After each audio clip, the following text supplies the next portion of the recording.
13 minutes until showtime.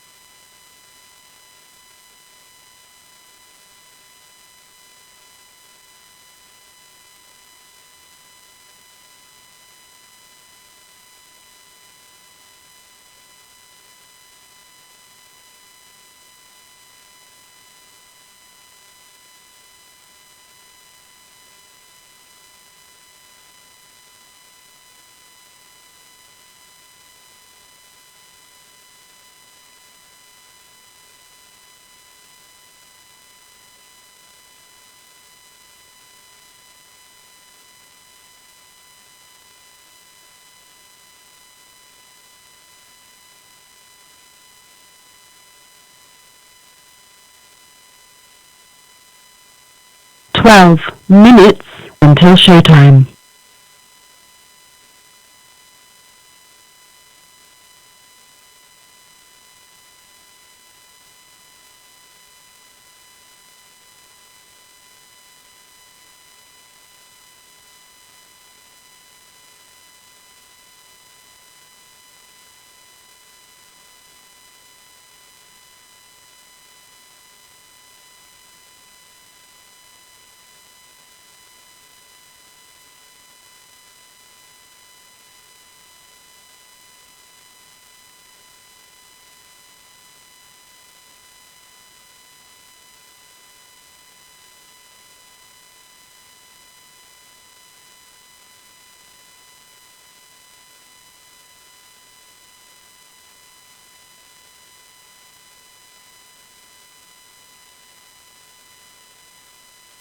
Eleven minutes until showtime.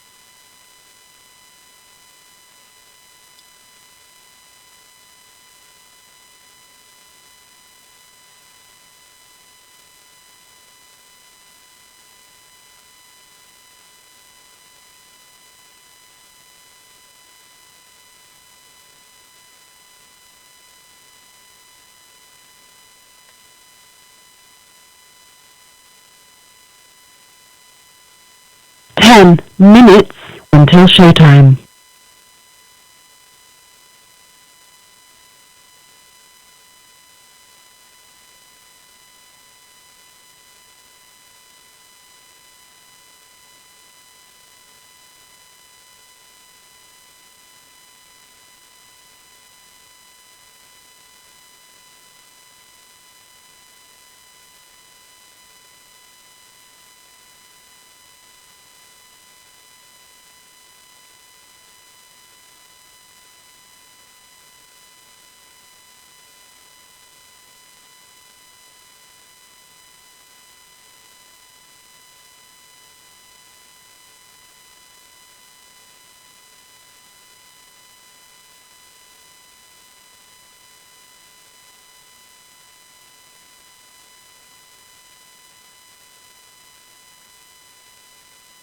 Nine minutes until showtime.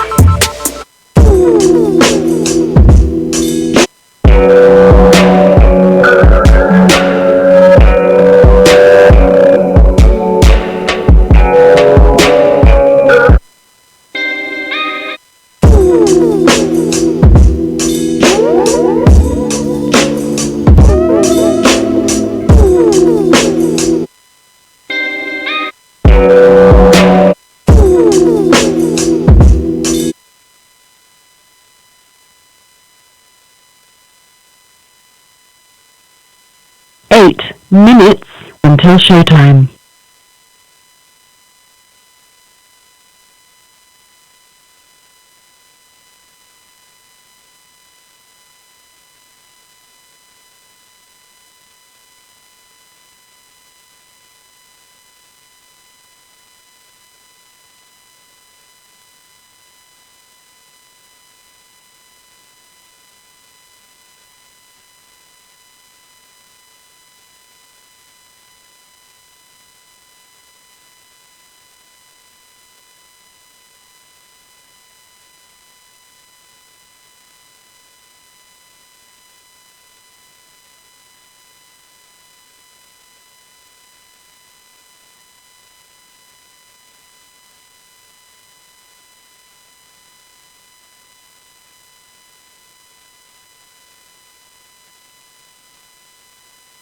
7 minutes until showtime.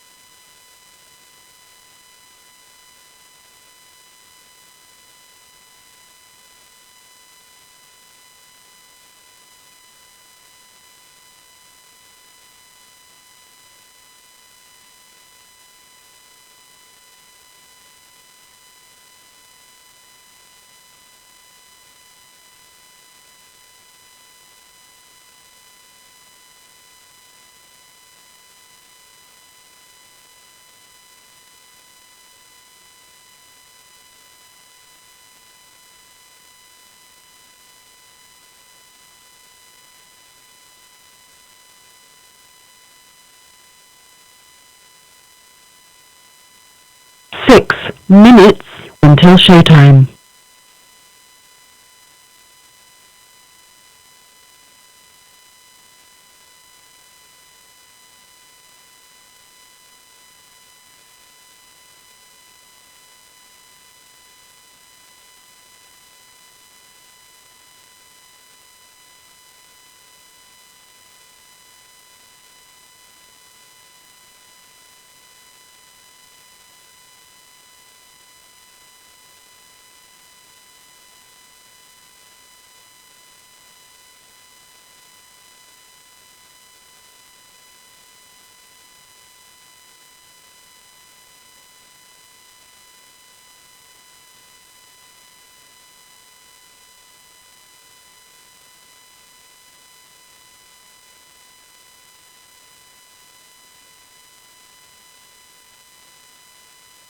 5 minutes until showtime.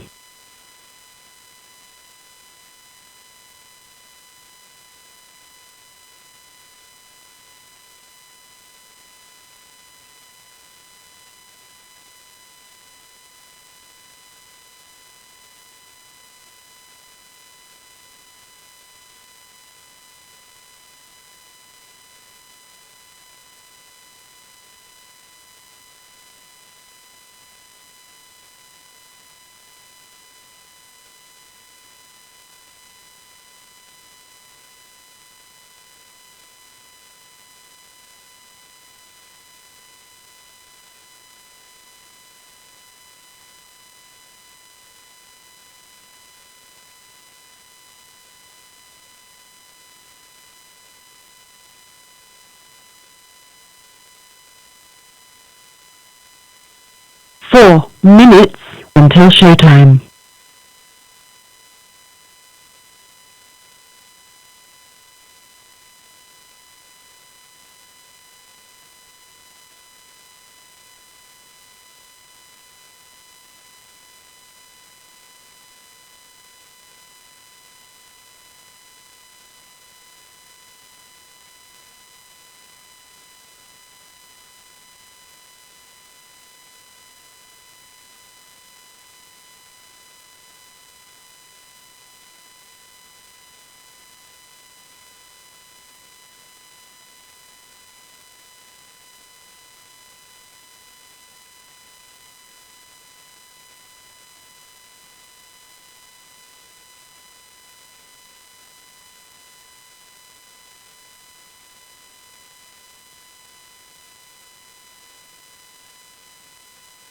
3 minutes until showtime.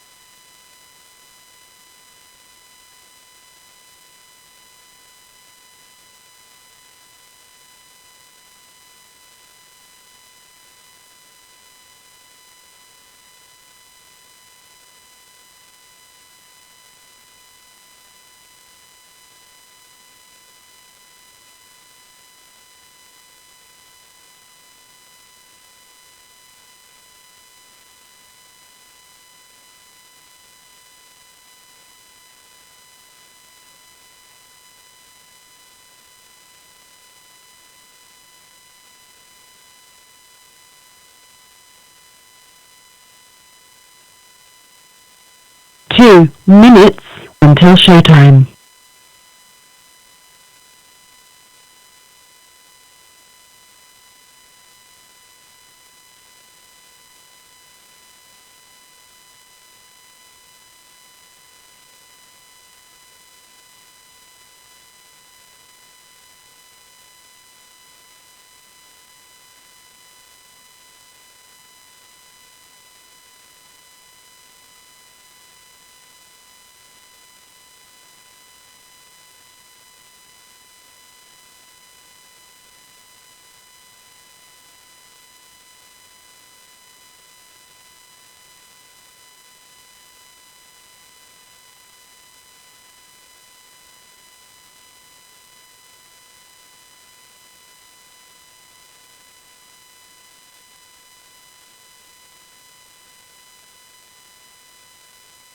One minute until showtime.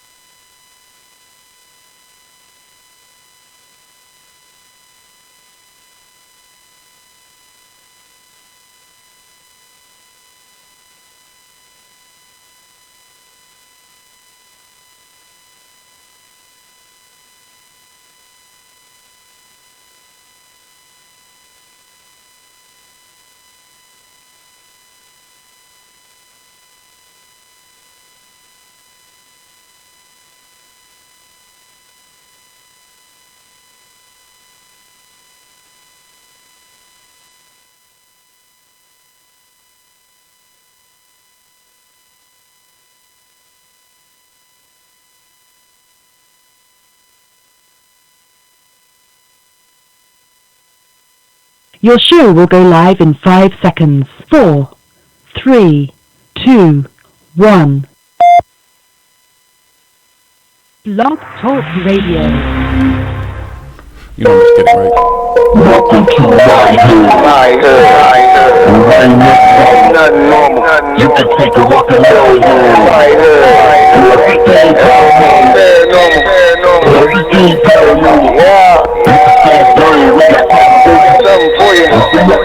You can be alone. Yeah. If you really wanna ride, step into the port. I'ma show you where it's at. We gon' burn a couple blunts. We gon' pop a couple caps. I ain't talking about 4-5 on the strap. Psilocybin driving, so we headed off the map. What you know about? Taste the color, seeing sound with a crystalline. Turning nothing into something when we out the mind. Vandalize the lies with the truth. Ain't nobody wanna take shots to this proof.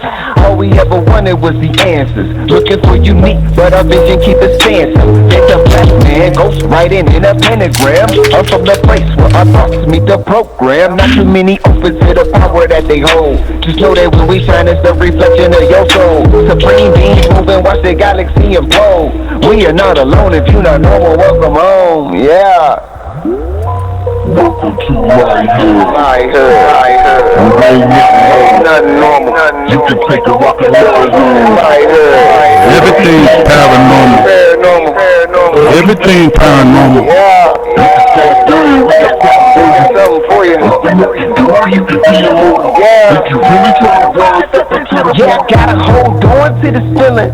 I be seeing visions through the folds of the prism. Projecting all wishes, anything I want is given. Paranormal vision, you can call it supervision. Control the superstition, make them wonder how we do it. They seen us in the mud, now we out here making music with the paranormal movement that's stronger than what you deal with. If Jesus was just a fraud, then hallelujah for Judas. Caesar is not the mob, so we had to be Buddhists. They hate when we on our jobs, cause persecution is useless. Proof that what we doing is more than just making music. Utilizing the truth, drop it off in the hood, show 'em what's really good. The feeling is understood. We know just what it means to get it by all means. Supreme being moving, watch reality explode.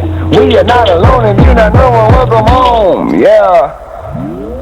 Welcome to my hood. My hood. Nothing normal. You can take a walk in my hood. My hood. Everything paranormal. Paranormal. Everything paranormal. Yeah. We got something for you.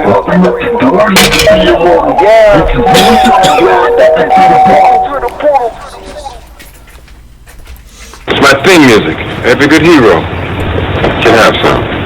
Gotta give a quick rest in peace shout out to Bernie Casey, the man behind that little one of my favorite drops, and now we actually have some theme music that's ParanormalHooD from SOTOV. We have to play it. It's my theme music. Every good hero can have some. Rest in paradise, my friend. 20,000 police in the whole town. Can you dig it? Can you dig it? Can you dig it?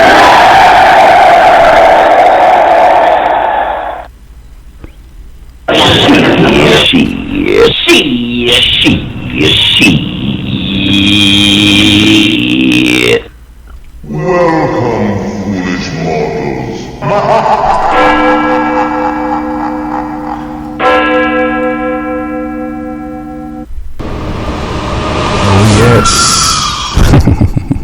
Guess what time it is, folks? It's time for ParanormalHooD Live Radio. We are live and direct in the God of Knowledge Studios. What's Hood Hoodies?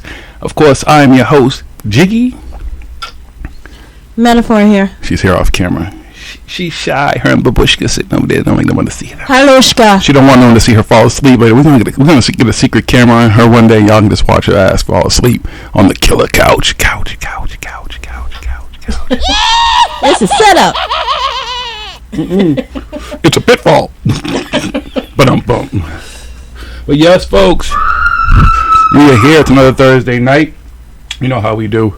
As I was saying to somebody earlier, I look forward to my Thursday nights with you. All these, 5.5 years, whatever the fuck time. The amount of time it is now, 5 years, 3 months, I don't fucking know. But I look forward to Thursday nights and us getting to chop it up with you and having a real candid conversation about everything paranormal. You feel me?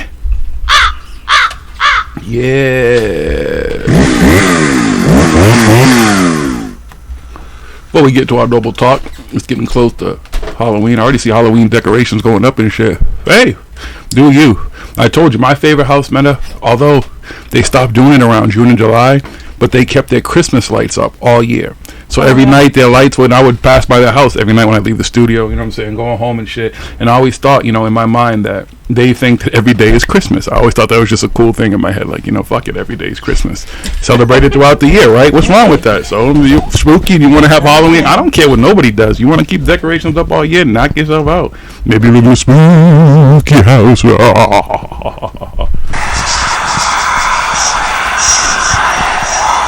Don't be scared. But yes, everybody preparing for Halloween. Shout out to you. I'd like to know, maybe tonight we'll ask in the chat too later because we have a guest. I just want to do a costume. So I'm really thinking about doing a costume this year. I just got to go simple because my body heats up. Like, I can't do anything too intricate because I get too hot and Skittles. Shit. What do you say? Bag of Skittles. What the fuck I want to be a bag of Skittles for? Do you know what Skittles mean to me now? Do you know what I think about when I think about Skittles? Toxins is I think about Arizona iced tea in a fucking hoodie, and I like to wear hoodies. I don't want to be a bag of Skittles. You feel me? Okay? You feel me? No, I'm just kidding, but that costume will be worn someday. Oh, people wear it. I mean, of course they. I don't think about a Skittle. I think I need something that more suits me. I'm just such a comic book nerd. I think like paying homage to some of the characters now who are so prevalent, African American characters. You know, Nick Fury. I could simply go fucking Power Man. You know what I'm saying? Luke Cage. There's a lot of simple shit I could do. There's one more. Darth. What's his name? Fuck, come on, brain. Excuse me. Really? Mace Windu. Excuse me. Okay. So there's different characters that people have said, "Oh, you should do this." And I forgot who it was at a convention. Some celebrity I was talking to, it's like, you should dress up as so and so or whatever. I was like, okay, I think it was the person who told me that I should do Mace Windu or some shit. Oh yeah, it was because I was telling him he should have been a Black Panther. Michael Jai White. You know who that is? He played Spawn. You ever see the Spawn movie? Oh, Spawn, yeah. He played Spawn. Okay. But him, he's just such an incredible athlete too, and he's a real martial artist. Like to see him in the movies and see his like moves and shit is pretty fucking dope. I always thought he's probably too old, but I thought he would have made a nice. He could have played an older version of Black Panther. Because if you think about it, like fucking Iron Man, all these characters, they're not young. Like, what's his name that played Robert Downey Jr. is not young. He's got to be in his 50s possibly now. That's what I'm saying. So he was a teenager. No, he was in his 20s when I was a teenager. Yeah, so, you know, fuck it. Black don't crack. Michael Jai White still look, he's fucking 30 shit. Or at least played T'Chaka like his father. Like the dude that played his father, I don't know if you saw Black Panther, but he wasn't convincing. He looked more like fucking Desmond Tutu or some shit. Been, right? Michael Jai White. Oh, Wesley Snipes could have been the father. That would have been dope. Like, you pay homage to these dudes who are real martial artists and put in work, and they're at that age where they could have played his father. Absolutely. So I guess you would have had to cast maybe a younger, but although the dude, I forget his name, that plays Black Panther, it's not like he's old looking or anything either. So any one of those dudes would have been appropriate to play his father. I'd like to see at some point, like, you see these people, you know, somehow make it back into, like, I think Wesley's too old to play Blade again. Although you could have an older Blade now, a more mature Blade. Well, they already started working on the second one. You mean like a fifth one? Because they have like, there's already been like 4 Blade movies, at least 3 that I know of. Because there's the first one, the second one. I'm talking about Black Panther. Oh, Black Panther. Yeah, I listen. I can't truly have the conversation about how I feel about that movie. Because if you haven't seen it, I'm so fucking spoiler. If you haven't seen it, close your ears for a minute. Killmonger. Yeah. I hate to say that I relate more to Killmonger than I do to Black Panther in the movie. And not his anger and his rage, but more what he's saying. Not about war, but just the fact that there's just things that could have been done to help and blah, blah, blah. So it's always been, and the comic book never really portrayed it like that because they were more isolationist, and this is obviously a more modern version of Black Panther. So I get what they're trying to do, but again, I related more with Killmonger than I ever will Black Panther, you know, and I'm sure there's a lot of people who understand that, you know. So yeah, it wasn't a bad movie. I just was like, okay, I guess I don't know. Marvel, DC, like I can still say I've watched Justice League. I watched it last night. I'll watch it every time it comes on, as bad as it is, just to see. I haven't seen Wonder Woman yet. Okay, yeah, that's what I mean. It's cool, but you know. I just wanted to see for the graphics and stuff. Oh, I mean, the action sequences and stuff are great. CGI, that is the thing, is that is disappointing in most of the writing, because I'm old school when it comes to comics and how I read comics and how they introduce them doesn't really make sense. But like, you introduce some new artists, but I mean, for a new generation, new age, and trying to modernize it.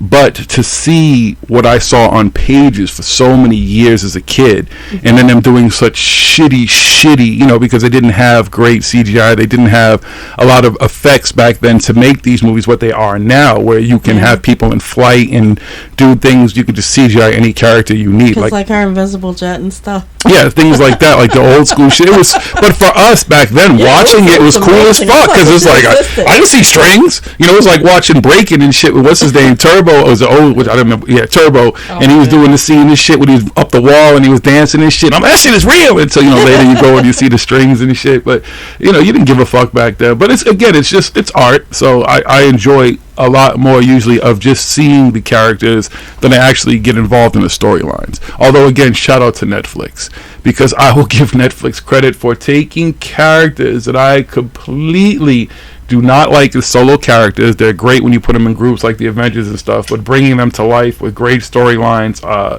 The Punisher, Daredevil, Power Man, Iron Fist, I mean Misty Knight. They've just taken these characters to a whole another fucking level. So shout out to Netflix. Okay, if you're a comic book nerd, you like any of that stuff, check them out on Netflix. They have great series over there. Okay, all right. We won't talk about comic books all night, but this is what we do in the beginning of the show. You know, we just kind of throw everything out here. You know what I mean? Talk about a little bit of everything. Tonight we're going to be doing the Bock Saga Part 2, so I hope you tune in and learn a little bit something. Could be the greatest story ever told. The more and more I hear the story, it puts a lot of things together. So you have to really listen to it. Don't judge it based on the fringe stuff that you hear. You have to kind of listen to the whole story. And if you didn't listen to Part 1, it's in the archives. Go back and listen to it.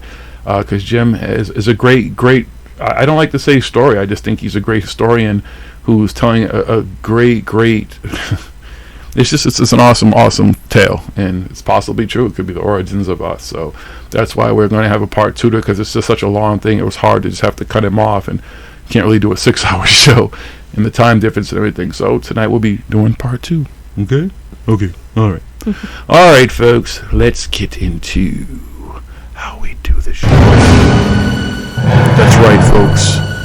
For anybody who doesn't know what goes on around here at Paranormal Hood, all these nights, those 6 nights in between each show, do you know what we do? Do you know what goes on here in the Garden of Knowledge Studios?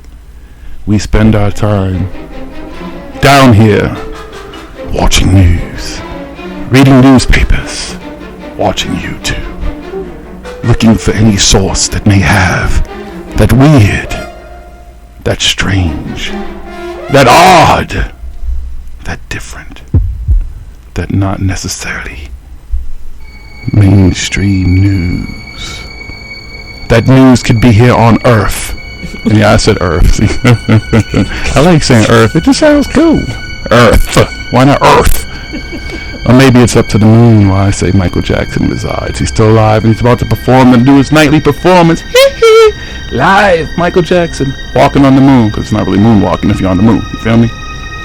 Or maybe it's up to Mars, the supposed red planet, which I will touch before I leave this physical suit. Or maybe it's somewhere beyond, some place we have not explored yet, something we know nothing about, but if it's out there and it's making paranormal news, we will find it, and we bring it to you weekly on this segment of the show that we like to call Smoke Kings Paranormal News. But tonight Smoke King is not able to join us yet, so Metaphor and I will travel on and carry the word of the paranormal news to you right now, here on the show. Are you ready for paranormal news? Alright, that was spooky enough. Alright, Metaphor, hit me with some news, please. Okie dokie. Psychic suspects. 7 swans for the silently seaward. She sells seashells by the seashore. She sells seashells by the seashore. Come on, Cindy Brady, spit it out, rain girl. Okay. Mom always said, don't play ball in the house. Psychic suspects. Stretch of highway. Psychic England. suspects. Psychic suspects. Stretch of highway in England. In England is haunted. Okay, a psychic in England has suggested a spooky reason for why a small stretch of highway in the country has seen an inordinate number of accidents over the years because it is haunted. Uh-oh. Speaking to the local newspaper, which covers the area containing the road in question, Mike Brooker mused that this particular portion of the lengthy You can do it. 6 motorway seems to be almost cursed when one considers how many crashes have occurred there. I got a story for it after this. Okay. This is a short one. Statistically, this is without a doubt one of the worst accident black spots on any motorway network in the UK. He argued.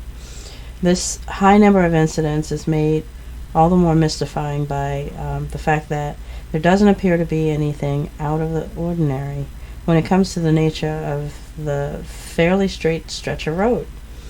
It would seem that Brooker is not the only one who has noticed this strange trend as officials in England are currently upgrading that portion of the highway with various additions such as new signage and cameras in hopes of reducing the accidents. Unfortunately, Broker believes that the work will be for naught, as in his opinion there is a far more fantastic reason for the accidents beyond merely poor driving. There's something supernatural that has attached itself to this particular stretch of motorway, he declared. The two theories for the source of this proverbial curse are either that it was built on a Roman burial ground, or it was the site of a bloody battle 2 centuries ago. The psychic says that the weirdness of the road has piqued his interest enough that he is planning to launch an investigation into the phenomenon in hopes of possibly uncovering some answers. Some answers? Answers. While some may scoff at Brooker's idea, it's not the first time that we've heard such a theory about a haunted stretch of highway. In fact, earlier this month on Coast to Coast AM, author Mark Muncy detailed a similar phenomenon in Florida, known as the 1-4 dead zone, which runs a mere quarter-mile long, yet boasts more accidents than the rest of the interstate combined. Mm-hmm. Okay. Is that a 1 or an I? Yo no sé. Okay. Epic fail. Alright. And like that patch of M6 which has so puzzled Brooker, it is thought that the strangeness may be due to the fact that a family who lived on the land there, land where the highway exists now, were buried there before the road was constructed. That it? Yep, that's it. So. But creepy stretch of highway. Where I Or used just to could be live. some bad fucking drivers though. Yeah, it could. But then, how do you explain? When there's no weather conditions going on and the person's really not speeding and they still get into a freaking accident, what's going on? I Every year since I moved to the farmhouse in PA, this one area was where everybody had their accident. It wasn't down the street. Well, the motorcycle accident was down the street. But the cars, every time they got near the railroad track, they either went off in the ditch, or they went under the bridge on the other side, or they came into the ravine on my side. So I'm like, okay, what is wrong with people? The first lady, okay, that was a weather incident, all right? It was snowing out. She was speeding. She lost control of the wheel. But it's not a hard turn. She didn't even have to make a turn. But the fact that she ended up in, practically my yard, or where the river would be, the first thing out of her mouth isn't, oh my God, I'm still alive. It's, please don't tell my husband I was speeding. Okay, and on the other side of the bridge, the guy had been drinking. Okay, he had beer in the car. So before we called the police for him, we made him ditch his beer, and then we went back and got it and drank it. But anyway, and then the other person, they went off in a ditch. I don't know what the status of their situation was, but they had an ambulance call for them. The one guy had police call for them. The other lady had an ambulance and police call for her. And then there was the motorcycle accident that happened on the same stretch of road, but up the street a little bit. So it's like every year there was something. There was always something happening. No deaths, though. That's interesting enough. Yeah, no deaths. Where that place I always talk about in Brockton, which, again, one day I'm just going to do a whole show on it, because it's the scariest shit as far as paranormal for me in life, is that animals were always dead on that road. Like, you'd see decapitated animals that run over, and even my puppy, I still don't know how the dog got out the fucking house to this day and got hit on that road. I don't know how that dog got out that house. There's no fucking way that dog got out that house. So, who knows? Anything is possible. Spooky stretches of road. All right, I got a story. I'll jump in here if you don't mind. This is a follow-up to a story we did last week. I don't know why the video's trying to play. Give me a second, please. All right. Canadian bird kill mystery solved. Wildlife experts in Canada believe that they have determined the cause of a strange event that saw dozens of birds mysteriously plummet to the ground and die. The bizarre incident occurred in the British Columbian town of earlier this month. In Italy, there's like a T, a S, a couple of W's. Like, I don't even know how to pronounce that fucking word. So, onlookers who witnessed the weirdness were horrified when an unsettling number of starlings appeared to purposely fly straight down to the ground for no apparent reason. UFOs. Initial theories about what may have been behind the gruesome event centered around the possibility that the birds were disoriented from a combination of inclement weather and malnourishment which led to their demise. Anybody watching, as you can see, I'm smoking and fucking reading this shit at the same time. It's a gift. Let's see, where was I? Blah, blah, blah, blah, blah. However, a subsequent investigation has determined that the starling's death was due to a rather weird set of circumstances. According to a wildlife biologist tasked with getting to the bottom of the mystery, the culprit that caused the mass die-off was in fact another bird. Oh, jeez. Hold on a minute, excuse me. You're an idiot. Some magic bird. Lori Wilson explained to the Canadian media outlet that a new witness had stepped forward with a fresh perspective on the event and reported seeing a large bird of prey chasing after the starlings prior to their death. It is believed that the flock was attempting an evasive maneuver to outwit their airborne tormentor, but their swift swoop went wildly awry when some of the starlings were unable to fully execute it. This hypothesis was borne out when an examination of these birds revealed that the ultimate cause of death was trauma from impacting the pavement. You are a huge nerd. Alright, so all of a sudden somebody comes forward and says, oh no, you know what fucking happened? Why, I was there, I was watching this big ass fucking hawk, just comes in and just swoops in, all the little fucking birds just decide to swoop to their death because they've never ever seen a bird of prey before. And they don't know.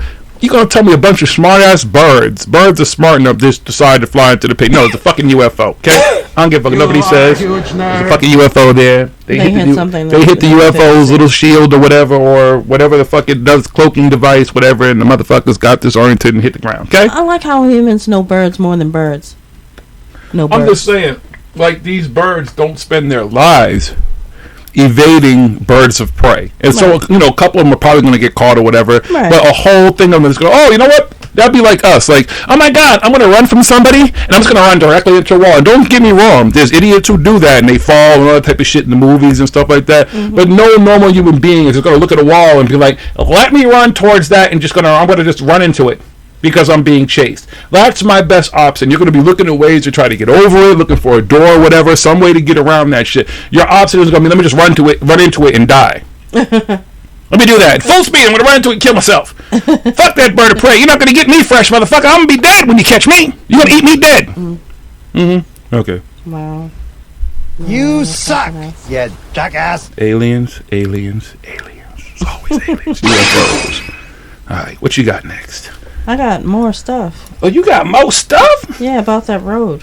Oh, about the road? Yeah, shit, I thought you was done with the road. Me too. Because then you said you went off. I thought you was on to the next story. Okay, well, more for the road. Motorway fatalities due to ghosts of Roman soldiers. So this one is specifically blaming it on the Romans. Okay. A series of strange phenomena have been reported by motorists between junctions 16 and 19, including phantom lorries, spectral hitchhikers, and sightings of legionnaires. Okay.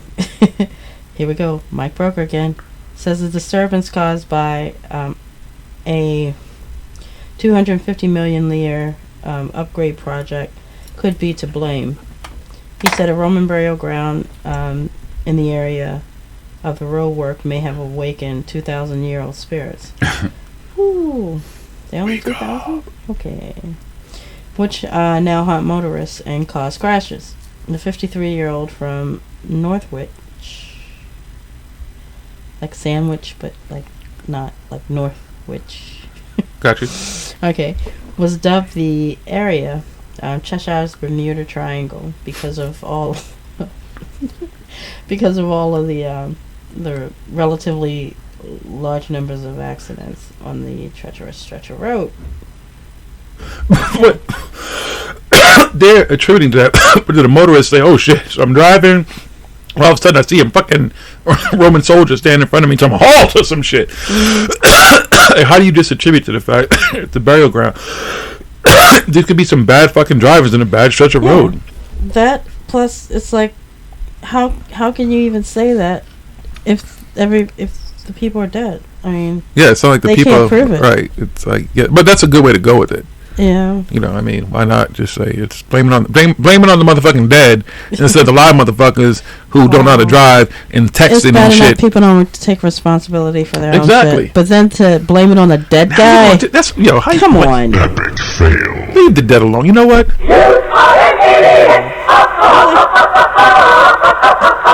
Bong. There it is. Shut up! You suck, you jackass. This last piece here. Okay. He told Cheshire Live, I personally know people who have lost their lives and families who have been affected by accidents on the stretch of motorway. I am leaning toward the theory that it can be connected to Saxon involvement. There are reports of a Roman burial ground, and there was a historic clash between Scottish and English armies. There are so many variables and possibilities. Okay, you know what? If he knows people who are involved, I'm pretty sure that people who survive too. Interview the survivors. Yeah. What do they say? Hello. You know, Exactly. normally if what's with this stretch of the road? Well, it's just too fast here. You allow people to go too fast. It could be the way you built it. Sometimes you ever see those roads that have like the fucking eeriest and oddest fucking, like certain times of day when the light is low, they don't look like the road is right and everything, and because of the mist, the road is kind of, it could just be that type of shit too. Who fucking knows? But you don't blame the police. Leave the dead alone. Dead lives matter. Does that even make sense? Get it? Dead lives matter. That's the dumbest shit I've ever said. Out of all the stuff they're talking about, you know, all the unprecedented number of like people who have died on this stretch of road, they still didn't put a number down here for it. Yeah, whatever. This is just somebody grasping at straws. The thing is, they're just, you know, they're blaming it on like, with no evidence to back it up. Yeah.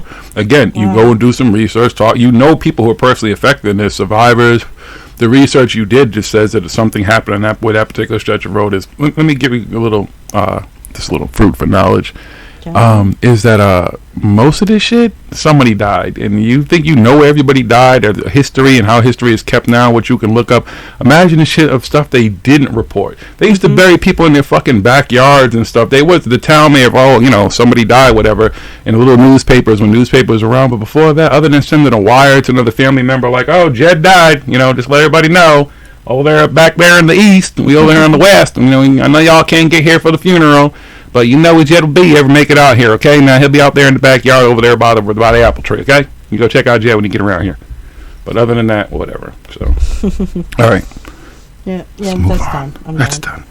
Sorry, there was a stretch of road. You're an idiot. And there was something happened there. And now, because of that, there's many deaths. But we can't attribute the deaths to anybody because even the survivors, we've never interviewed any of them to give us a story like, hey, so, I was riding on the road and there was like a Roman soldier there. And I was like, oh, shit. They're like, fuck, what the fuck? And, boom. And next thing you know, no, nothing like that. Give us something to back it up, something of quality, please, next time.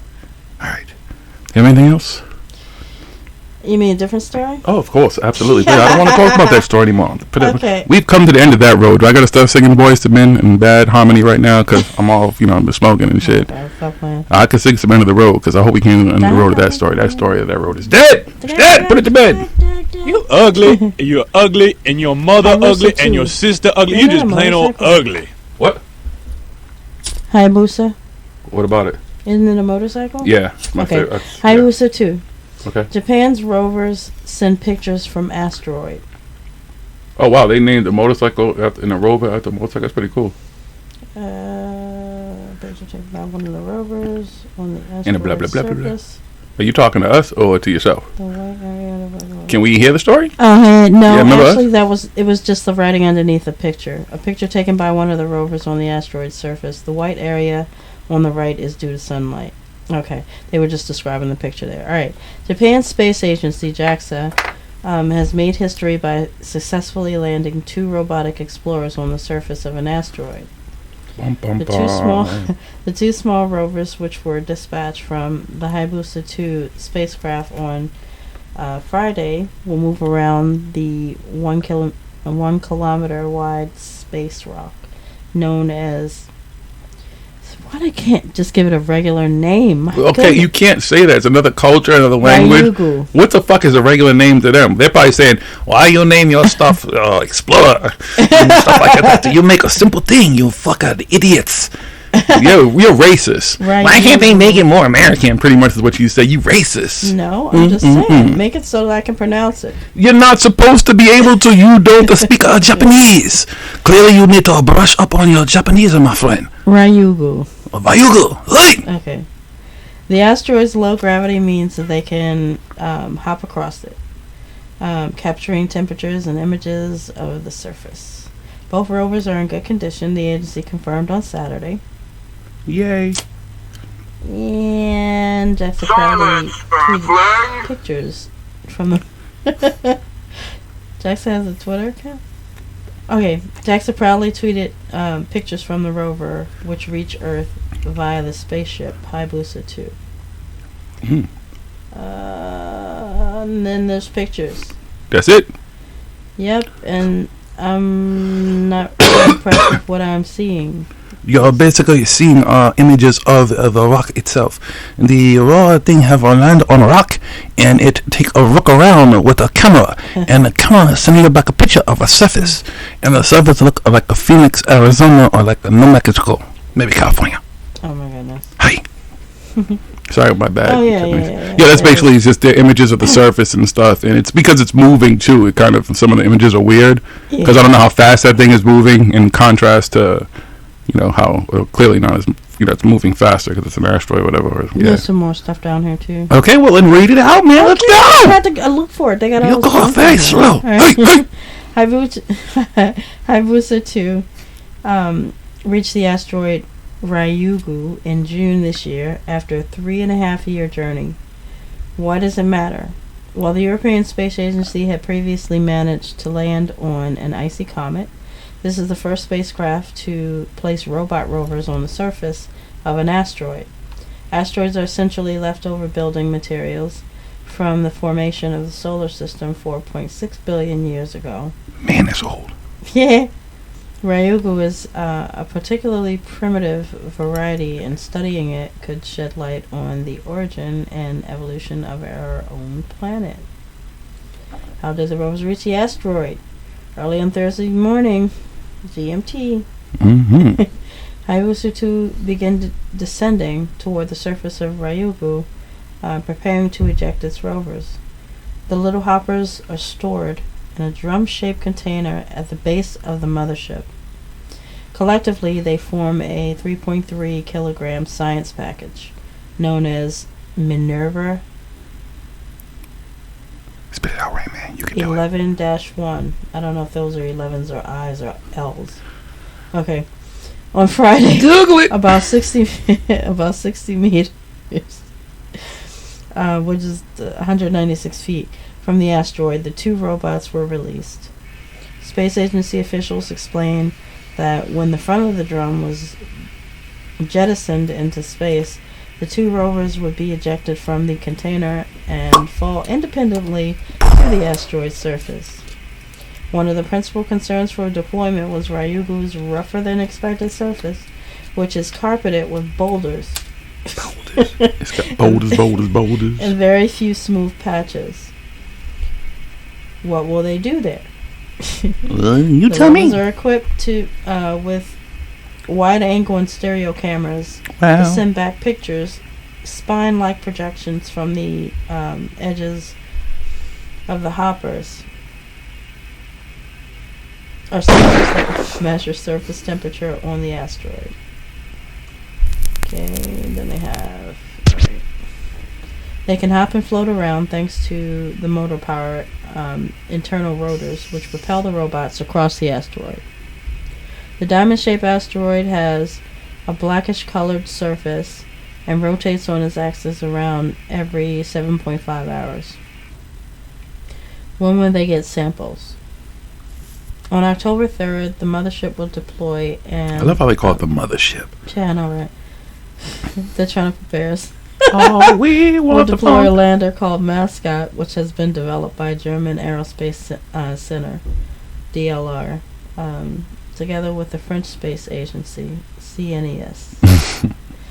And in late October, Hayabusa 2 will descend to the surface of Ryugu to collect a sample of rock and soil. Further on the mission, Japan's space agency plans to detonate an explosive charge that will punch the crater into the surface of Ryugu. Whoa. Hayabusa 2 would then descend into the crater to collect fresh rocks and have not been altered by eons of exposure to the environment of space. And then they're going to bring those germs back to our planet. And they're going to bring back a little alien. Yeah, I'm sure there's going to be something in there that we shouldn't have here. Yeah, whatever. Of course. There's shit here. They keep melting them polar caps and all that type of stuff in Antarctica. It's probably already here. Yeah. That shit's all out there in Antarctica and places like that. They keep finding shit as everything melts out there. And, you know, that's why the aliens are all they're all thawed out. Like, when you thaw us out, we'll be back. These samples were sent to Earth for laboratory studies.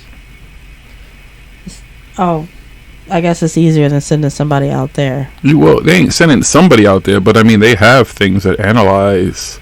I mean, doesn't the Mars rover, I believe, yeah, it does all of its analyzing there. I guess it's just they want some shit. Maybe there's something that they want. It might be some ore or something they know it's made of. It could be made of some shit that they already know. Extra DNA. No, it might even be DNA. It might just be what that thing is made of. They'll be like, oh, we know what this is made of. We bring it back. No, they got adamantium. They're gonna make Wolverine and shit. Don't you? Come on, man. Think progressively here. Oh my god. That thing is made of adamantium.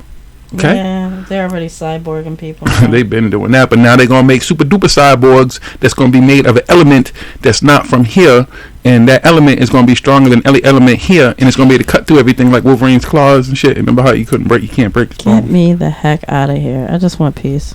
Yeah, don't mean you. Good luck finding it. That's all. You think? Okay, just real quick before I do another story. You think leaving here is the answer? No. There's going to be more strife wherever you go because it's not going to be what people think it is. Once by the time they start bringing, excuse me, I hate to call it because I'm one of them, common folk out there to like Mars and space and stuff like that. You better believe it ain't going to be no walk in the park. You're going to be getting there. They're going to be like, so while you're here, since you're going to be here for a while before the next trip home, why don't you do some work? Where would you like to work? McDonald's? You want to work at the casino? Where do you want to work? At the resort? Oh my gosh. Bump that. Think before you blink. No, I'm just saying. I mean, uninhabited. You want to go someplace all by yourself? Well, I already do that. You gonna take somebody with you, right? I mean, you all gotta take somebody with you. You just be like, fuck it. You're gonna be like, what was the dude's name? What's that that Martian motherfucking that movie? I can't remember. The Watchers and shit or whatever. And the dude, I don't know if you ever saw that. And the dude, Watchmen. That's what it is, the Watchmen. The motherfucker was that Martian and shit. And he pretty much was like, fuck y'all, I'm out. And was chilling on other planets by himself. Oh my gosh. Well, good luck with that. I mean, that works out for you, okay? You and Babushka over there can go and have it your little planet and shit all by yourself. I'm working on it. You gonna bring some wood and shit? What you gonna live in? You gonna bring a ship you can live in? I can just live on the ground, dude. The place where I'm thinking of going, I've seen it. Oh, you've seen it? I've seen it. Well, good luck getting there. Let me know that works out for you. Okay? Oh, they don't have a bus that goes there. That's what I'm saying. Good luck. You better I can only go there in my start sending Elon Musk some DMs and shit with some naked pictures or some shit. See if you're his type. Maybe he'll be like, you know what? Fuck it. I'll take you with me. Huh? Running ships? Man, don't you know that dude is fucking this? Like, listen, I don't even have the story. He's planning colonies on Mars by 2028 and shit and anything. That's the poster child. If anybody, let me tell you, if anybody got some inside information, it is that motherfucker right there. I don't know if it come from his mama, the Pleiadian looking chick and shit. What's her name? Mae Musk, whatever. If you ain't never seen that chick or even him, or look for him up. But his mama looked like the perfect fucking Pleiadian alien you would ever see. Like, if they talk about Pleiadians and how they describe them, that's her. Hey. So she was like, son, like Excalibur the movie and shit, she was bathing him and grooving him like, when you grow up, the world will be your oyster, and you will lead them into space, and you will lead a new generation, and you will show them the way and where they are to go, and through it you will be gifted with billions of dollars, and they will all worship you and love you and build statues and name schools after you and everything. That is the master plan. I don't know. Something ain't right. I'm just saying, all the money we done put in the motherfucking NASA, you know. Okay. But anyways, let's get back to some stories before we take a break. Excuse me. Give me 1 second. I had it, and then I lost it, and then I'll get it again. Oh yeah, this one we gotta get.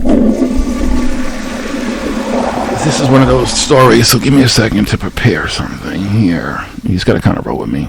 It's just me right now, okay? Now that's the dumbest shit I heard all week. Here we go.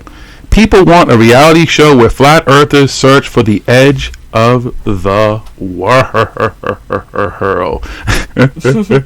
You're an idiot. The belief that the earth is actually flat and that a shadowy world government tricks the public into believing in a globe-shaped planet has been increasing in recent times. Anyone would say that there is enough evidence that the earth is spherical. However, and against all logic, there are more people who assert that our planet is in fact flat. Christine Garwood, author of Flat Earth, the story of an infamous idea, claims that it is a fallacy of history that everyone from antiquity to darkness believed that Earth was flat, and that they were only disillusioned was that crazy idea when Christopher Columbus succeeded in reaching America without falling on the edge of the Earth. With extraordinary few exceptions, no educated person in the history of Western civilization from the 3rd century on would believe that the Earth was flat, said historian Jeffrey Burton Russell in 1997. The eminent scientist Stephen Jay Gould wrote in the same year that there was never a period of flat Earth obscurity among scholars. Greek knowledge of sphericity, never disappeared, and all medieval scholars accepted the roundness of the Earth as an established fact of cosmology. The church says that the earth is flat, but I know it is round because I saw its shadow on the moon, and I have more faith in a shadow than in the church. Fernando de Magallanes.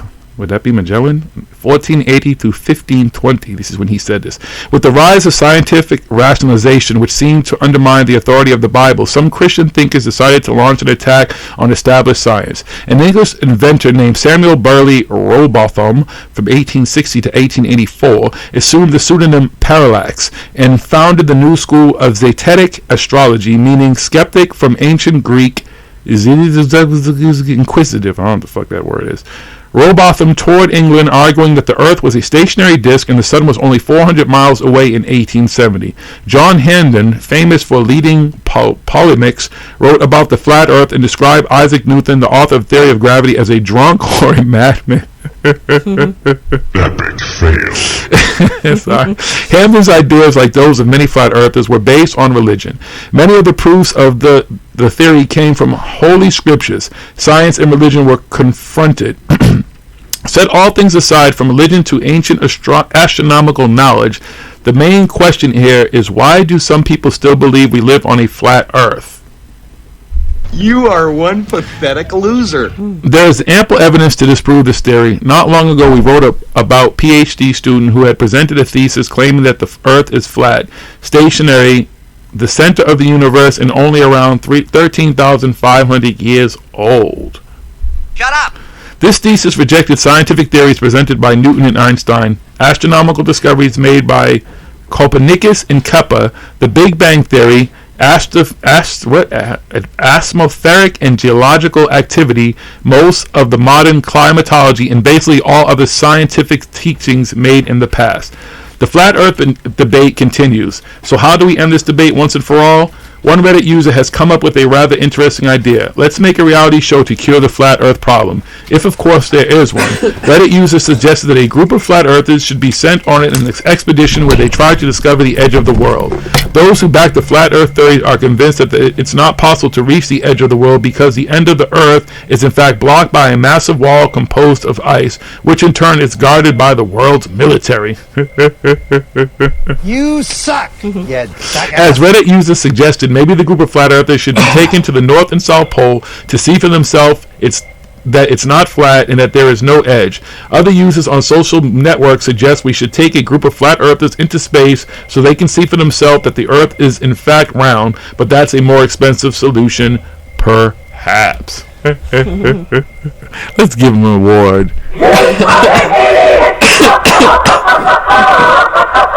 I didn't want to dance to that one. You are a huge nerd. I mean, that's a great idea, though. Get the reality show. I think there actually is someone somewhere doing some kind of GoFundMe and some expedition, or maybe they're already on their way out there, or they're trying. And good luck. Whew! Especially when you meet the world's military there, because yeah, I still haven't met anybody.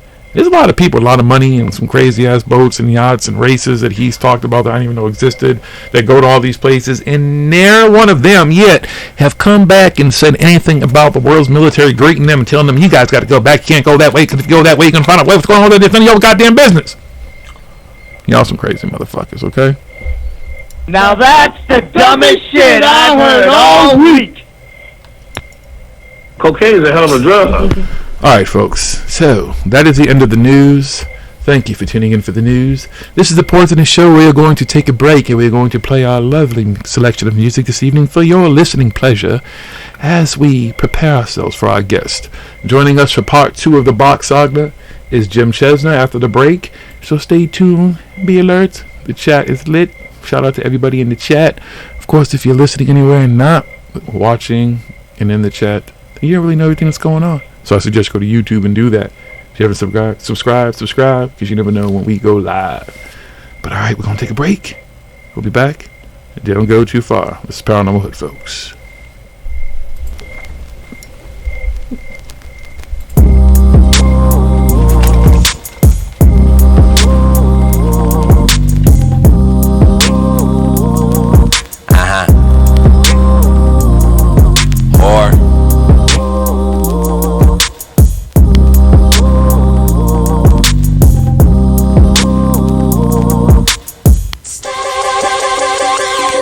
I heard you down for the cause.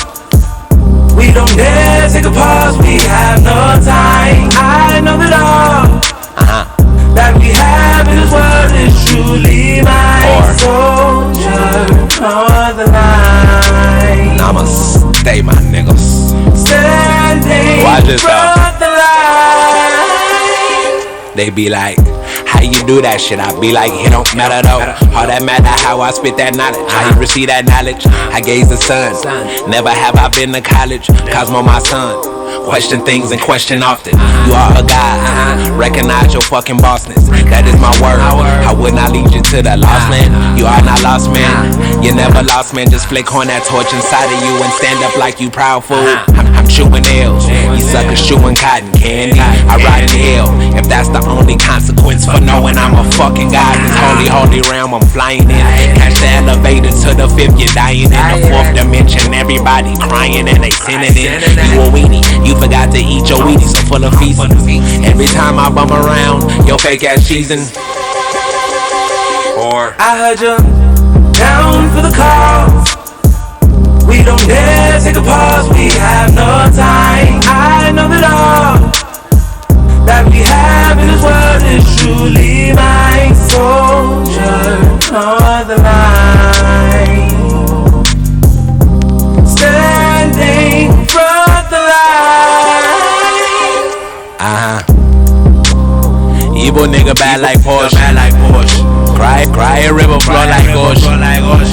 Bad man, show no emotion. My former plan was to keep myself to stay afloat. Now I got the cosmos on my back. Expecting me to pay that universal fee. I got no car black. I keep a steady stream of that moolah on my mental. Speaking actions into action over left the instrumentals. Shaman spitter, got that yellow floor. Got some more knowledge, I think you should know. Fibonacci resonance, can you hear it though? If you can, you got no spirit, bro. Is you down to take the devil's ride? If it gets you into paradise, do needle brush and win a pint. Shifting hellish paradigms, all relative to space and time. I heard you down for the cause. We don't dare take a pause. We have no time. I know that all that we have in this world is truly my soldier on the line. Standing front the line.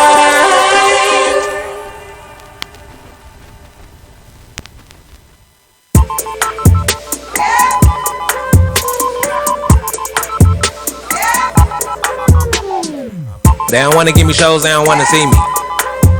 that's alright. I'm working on this magic, I'm a motherfucking genie. Floating on this rug, roasting this bud, everything kung fu, I'm a magi. Come through when I'm that high. Always got a couple fungi, what I'm talking about. I got a whole tub full of mushrooms, I think I'm a shaman. You ain't 18 grams, yeah, why you scared what you doing?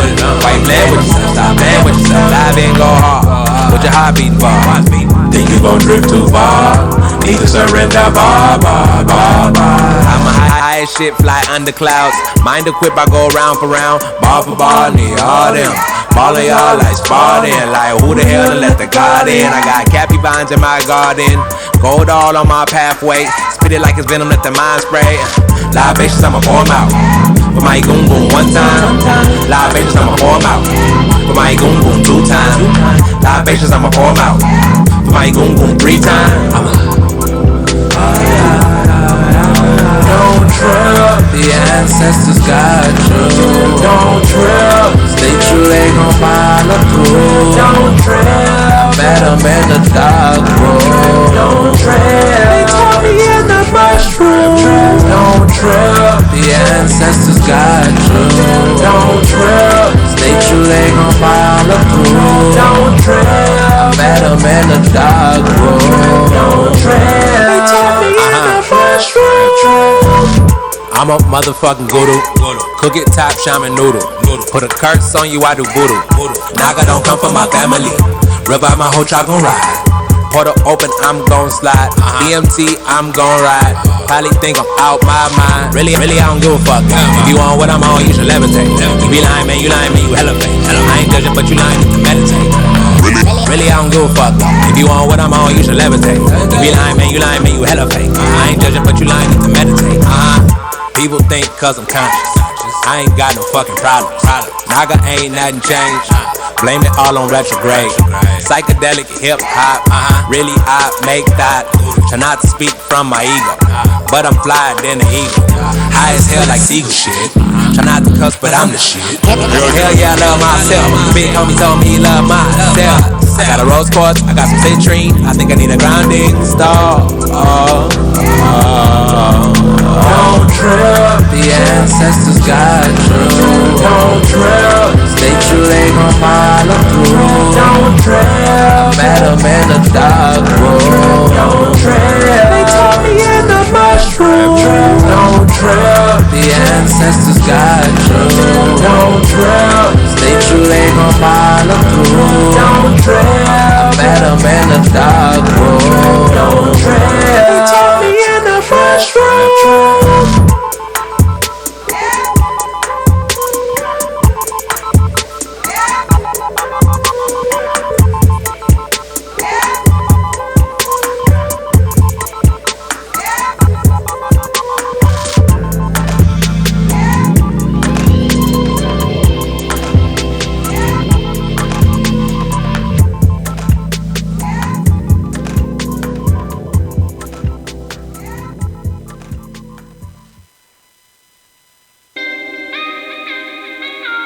What's up?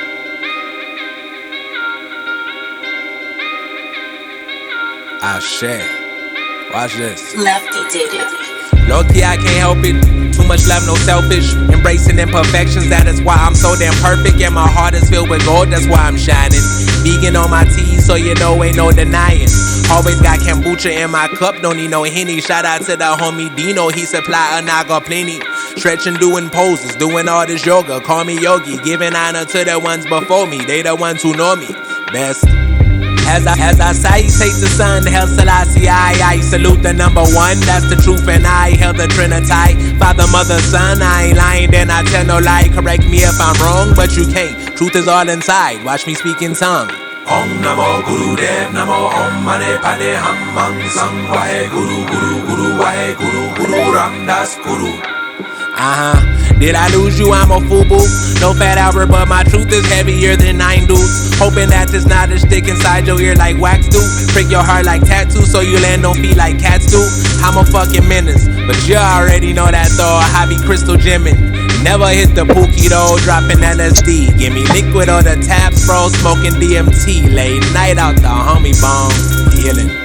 Uncle Jasaner. Uncle Jasaner. Uncle Jasaner. I escucha sonido.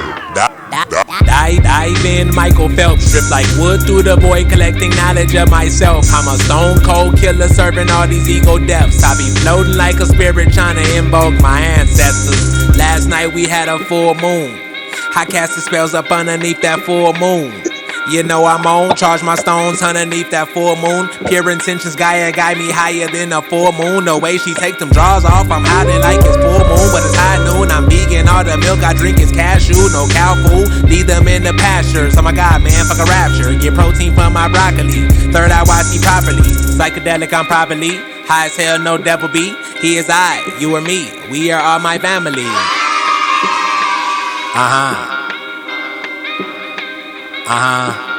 Peace to the gods and the goddesses. Echo card mixing Sanskrit in my rhetoric. They hating saying all I rap about is psychedelics. Yes, I'm down for the cause. I'm a psychedelic advocate. Boy, I'm a shaman. Hit you with this fungus trip. Throw your aura in a pool. Let you learn your ass to swim. Psychedelics are not drugs, just the best of medicine. If you haven't, you should have them. You will thank me in the end. Got a bucket if you need to purge that bullshit. Bet your whole life everything that you was taught is bullshit. Hotep to my people, berry rise about them bull feces. Don't ignore the spirit if you feel it in your soul reaching. Begging you to come back home. Just let your soul lead you to knowledge of yourself. Thank your ancestors. Hotep. Peace. It's D-Rock the Menace. You're listening to Paranormal Radio. Guru. 20,000 police in the whole town. Can you dig it? Can you dig it? Can you dig it? Smoke weed every day. What's hoodie, excuse me. Welcome back to Paranormal Hood Live. We're live and direct in the Garden of Knowledge Studios. I'm your host, Jiggy. I am Smoke King. Metaphor here. And tonight, for the second time, we are going to get a good chance to talk to Jim Chesnar about the Bock saga. Again, if you hadn't got a chance to listen to the first time he was on here, it's something that you have to do in parts because it's such a great story, it's such a great outline, and the possibility of its connections to us and where we come from and stuff are really, really great. He tells a great story about something that most people don't know, and it's something that I think everybody should listen to and, be the judge when you hear the whole story. You can't just listen to parts of it and be one of those type of people who turn your head if you read a Bible or read any holy book. It's the same thing. You want to hear the whole story. So, Jim, I hear you over there choking, brother. I know you're smoking just like we are. Welcome back on Paranormal Hood. It's so good to have you. Thank you for taking the time. I know the time difference and everything, but it's great to have you here again with us and try to get the rest of a great, great story. How you doing, my brother? How's it going? Hey, Ziggy. Hey, Donnie. How you doing? I'm doing great. Peace and love to you. Again, thank you for being on here with us. We wanted to just get a chance to tell more of the story. It's like I said, it's a lot of it. It's something that when people hear a story, they think of a story as something that's a fable, and reading the Bible, we've discussed some of this stuff, all these holy books and all these different things, and the references that they make. There's a lot of stuff that they leave out. But then when we first, Donnie introduced me to the Bock saga, and to you, watching the YouTube videos and stuff and watching you speak and everything, you tell the story so eloquently from the heart, brother, and listening to you tell it, it and put a lot of things together that even we question here, what we talk about all the time. So it's also a very helpful guide. But again, the way you tell the story is just so eloquently. I could never tell it like you do. So thank you again for taking the time to get this story out there, because it's an amazing story, my friend. Well, I appreciate you guys having the interest and having me on your show, because anytime we can put it out anyway, it's one step forward. Exactly. Jim, I just want to say it's good to see you made it through the hurricanes there. I don't know if you were affected if you were in the area and stuff, but I know Hawaii was going through some hurricanes and everything. So it's good to see that you made it through all that stuff and all the craziness that's going on in the world right now too. So. Yeah, the mama Earth is flipping out right now. Yeah, she is. She's fighting back. It's just what she does every now and then. It's like our body. She's got to clean herself. It's like enough of you people.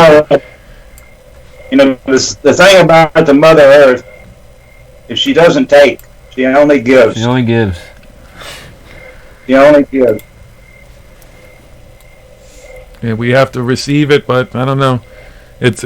I guess it's the natural cycles too. As much as we affect it and stuff, it's just going to do what it does, and I guess it gets worse too because the stuff we do add to it. I mean, that whole debate about global warming and stuff, that's a whole nother show and everything. But the idea too of what we do on this earth and the stuff that we continue to do, and just of course she's going to look at us like, what the hell is wrong with you people? Like, why are you just continuing the way you continue when I give you so much and you can do all this stuff without having to harm your environment, harm yourselves, kill yourselves, but you just continue to destroy your home. It's what we're known for. It's amazing. But that's the path. That's the path. You know, that's what happens when we leave the nature. You know, we end up like this. Yeah, I disconnect, but it's a construct. It's definitely something or somebody who doesn't want us to know the truth and want us to know our connections and just try to get us further and further away. But I think, again, we talked about this last time, and Donnie and I talk about all the time about the shift in consciousness, the shift in awareness, and the shift of people who just want better things for not just themselves but for our home. You know, instead of worrying about Mars and everything and going to other planets, let's just fix the one that we have here. We have a beautiful planet here. We don't need to go anyplace else. Oh, and you know, the SaGa says that, you know, the human race, we haven't been forever, but we are forever. We never go away. This planet will always be, the sun will always be, the universe will always be, and the human being, we're not a mistake. This is really, we're here on purpose. And the way I look at it, the whole universe, people say, well, what's the point of the universe? Well, it's here for us, people. We're the only ones that can really, truly appreciate, you know, to name the stars and to give the constellations their names. And you know, the animals can't do that. So we really are the top of the food chain. We're really, it's like this whole nature and everything is put here for us, the human being. I get that. But, I mean, the coexistence, too. Like, understanding that we're all put here to be... I like the not eating meat and stuff like that, and just certain things where coexisting. I don't know. I think somewhere along the way too, our whole disconnect of what nature brings to us and what our connection to them are too, is another thing that people just don't get anymore either. We have dogs and stuff, and we keep pets, but then we treat other animals a shitty way and treat other things. That's another thing I don't get. Another part of our disconnect from nature. Yeah, I mean, in a way, this dog it's not really a nature animal. We have these domesticated article animals that, you know, they were created, actually, basically. They're not nature. You don't find them. The dog, he comes from the wolf. The chicken comes from the peacock.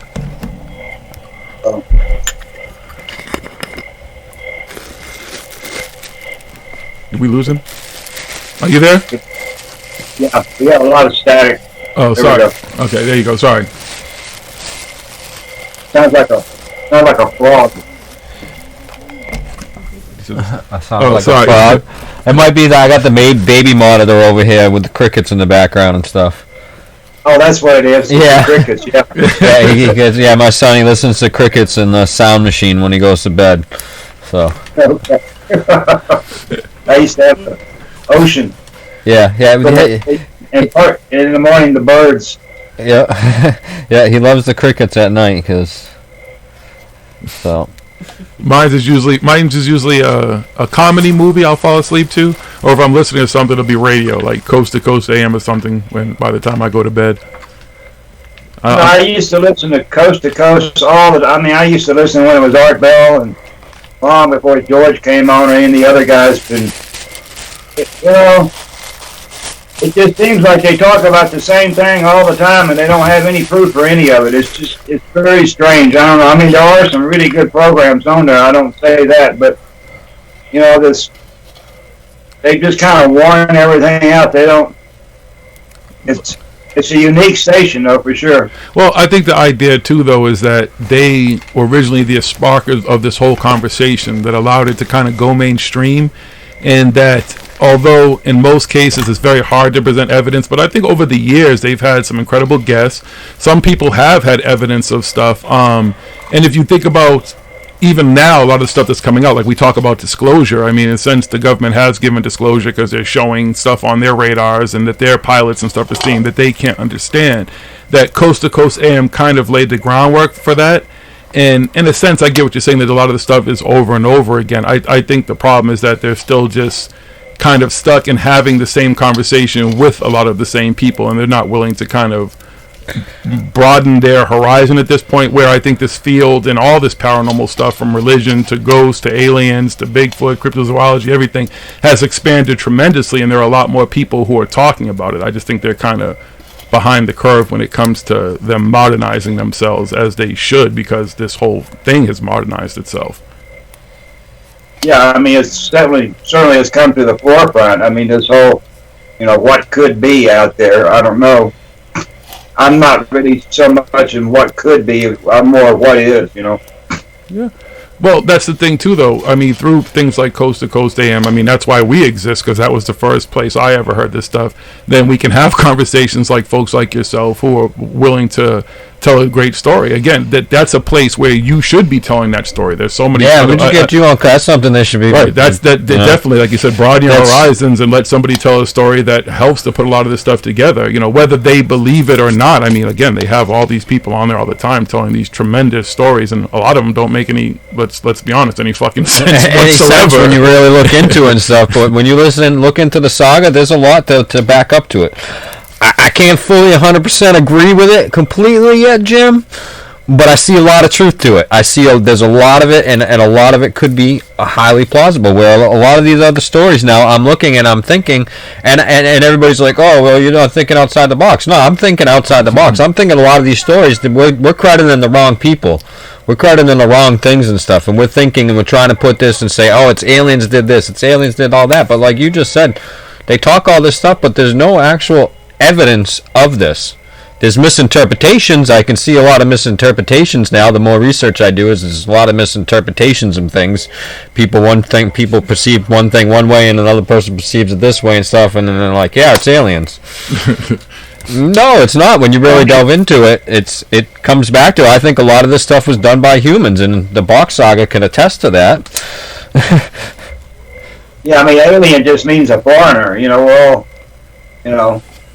Alien just means you're from somewhere else, so it doesn't really mean that you have to be from another planet or another universe. It just, and I'm sure there are phenomena, there are things up there in the sky that, maybe can't be explained, but, I just, until I see, some kind of life form, they've never found any kind of life form anywhere but on this planet. That's what I have to stay with. They've never found any kind of living organism anywhere. So,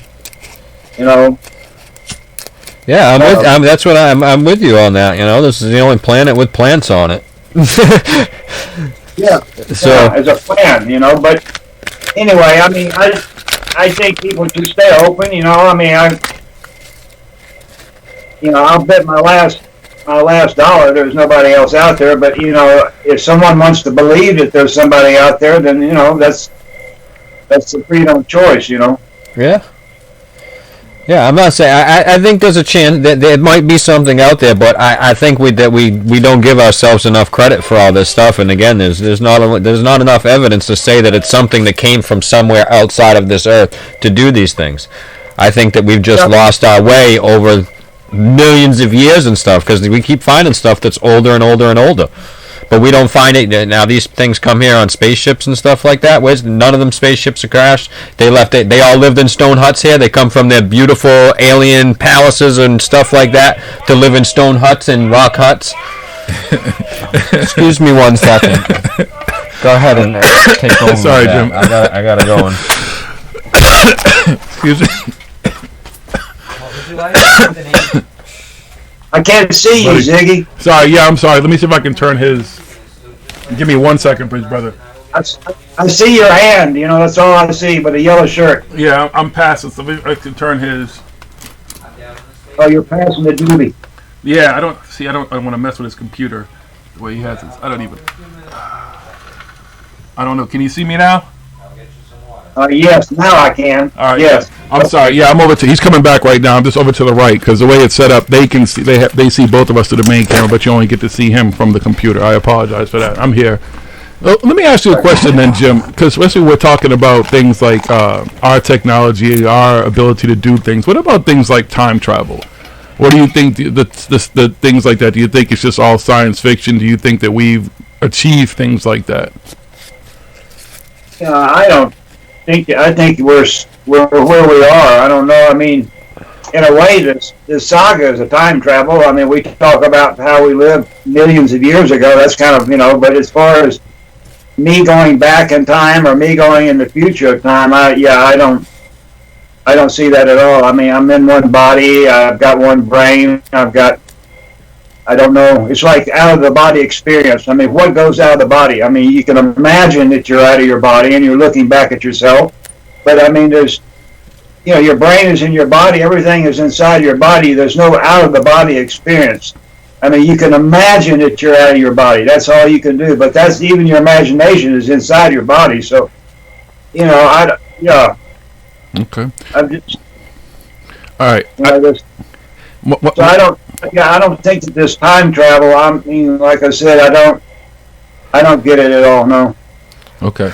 Well, I want to hit you with random questions. We can do that more later. Let's get back into the Bock saga. But again, before we do a little bit of just the talking about it, one of my favorite parts of it, and just the more smoking, and I sit here, he was showing me pictures and stuff earlier and stuff, is the explanation of the heart. Can you please, just for folks who maybe didn't hear any of the story, start with that? Because that's just such a great explanation for what our heart actually is. It makes the most sense out of any explanation. We were watching videos earlier, Jim, of people trying to explain where the shape of the heart comes from, and we're just like, wow. You guys, it's just way off, like ivy leaves and wrong. and people were just trying to interpret what the heart looked like before we actually knew what the heart looked like, because they didn't do autopsies and stuff, which we know was bullshit because the Egyptians mummified and took out the organs and stuff like that, and they were like, so people just assumed that it was this shape and that's what they drew, and I was like, you're all wrong. Shit, the Mayans used to just rip hearts out. Yeah, well, that whole thing with Mayans. Maybe they weren't ripping the heart out. Maybe they were doing something else with the heart. I don't know.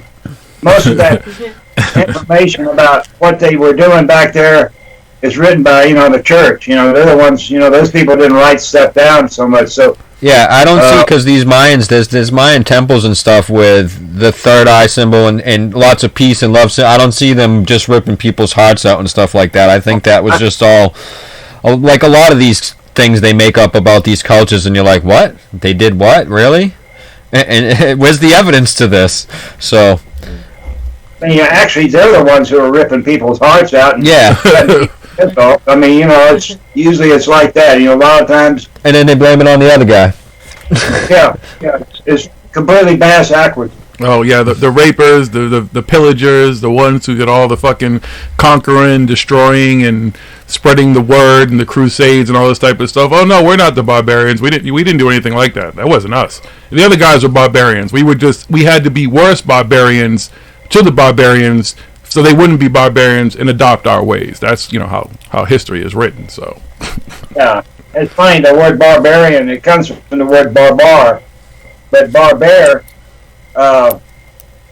Bear means with no clothes, and bar is your dick, so we were all barbar. Our dicks were bare before we were barbarian. We were naked people in the old days. But so barbarian really doesn't mean what it means today. Somebody is knocking somebody in the head at all. It's actually a nudist. It's a guy or a girl that's nudist is a barbar. Or barbar. Wow. See, I love how you explain a lot of these words too in their origins, which make so much more sense than Latin and a lot of the stuff that we're even taught in school. Like, we get a better glimpse of where the origin of these words come from. Yeah, and in the root language, I don't want to go so much into foreign languages because it kind of throws people off, but in the root language, they have a word called upenbar. Upen bar, and upen means up, upen up, and bar is your bar. So when you're and the word means obvious. So if your bar is open, if your bar is up, it's obvious. Everybody can see you got a boner. You have open bar, which obvious. And then for the woman, she has something called underbar. And under mean under, and bar means her bar, her apparatus down there. And underbar means wonderful. And in English, it's full of wonder. You can't see inside of her, so it's full of wonder, wonderful, full of wonder. Yes, it is. So she has a bar, and we have a bar, and we're open bar, and we're under bar, and we're bar. We're all bar. We all have bar. We used to drink at the bar, but now we drink a different kind of bar.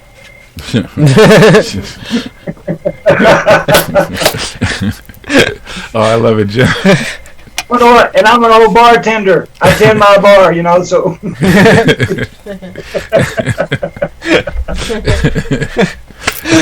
Oh boy. Oh, I love it.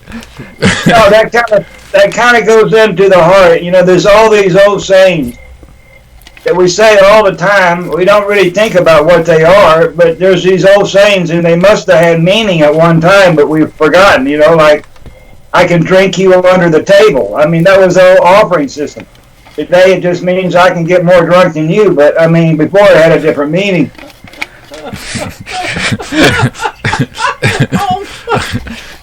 Those who are chuckling, we have listened and understand a lot more of the Bock saga than clearly anybody who's not chuckling does right now. Oh, what Donnie said a while ago about, you've got to question this saga. I mean, the first 3 years, I was always going to Eeyore. Hey, Eeyore, it can't be like this. Now, this can't be. And he'd start telling me the story again. I had to listen to these stories many, many, many times, the same story over and over and over years and years. And each time he would tell the story, in the beginning, I just go, oh, Eeyore, I've heard this story 10 times. I've heard this story 20 times.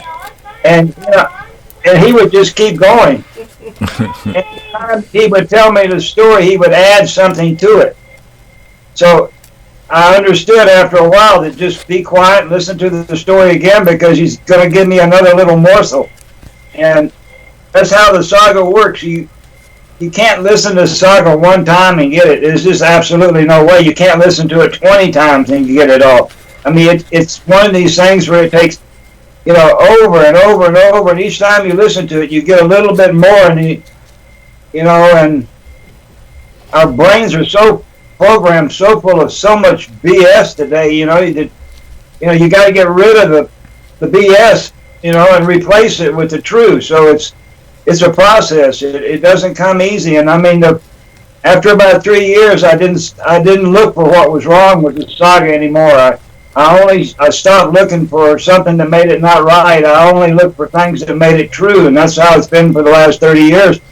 I'm always looking for little tidbits of information here and there that support the saga, to make it to be true. Well, I mean, that's what I'm doing. I'm trying to I see most of it, and I'm like, okay, these parts here, all right, how do I make that part fit to the story and the truth to it? You know what I mean? And that's what I'm doing. I'm not trying to because a lot of the story, when you tell the story and the way the story is told, I've already looked into that side of the information. You just kind of tied it together with these other pieces and stuff. I'll put it in. I've looked into Jesus and his time in India after he was supposedly crucified and all that stuff, and Atlantis and stuff. And I've thought that Atlantis may be in that area because of the tilt of the earth and stuff like that, and some of these things. And you talk about the Moors, where the Moor people come to. I've looked into Moors. You know what I mean?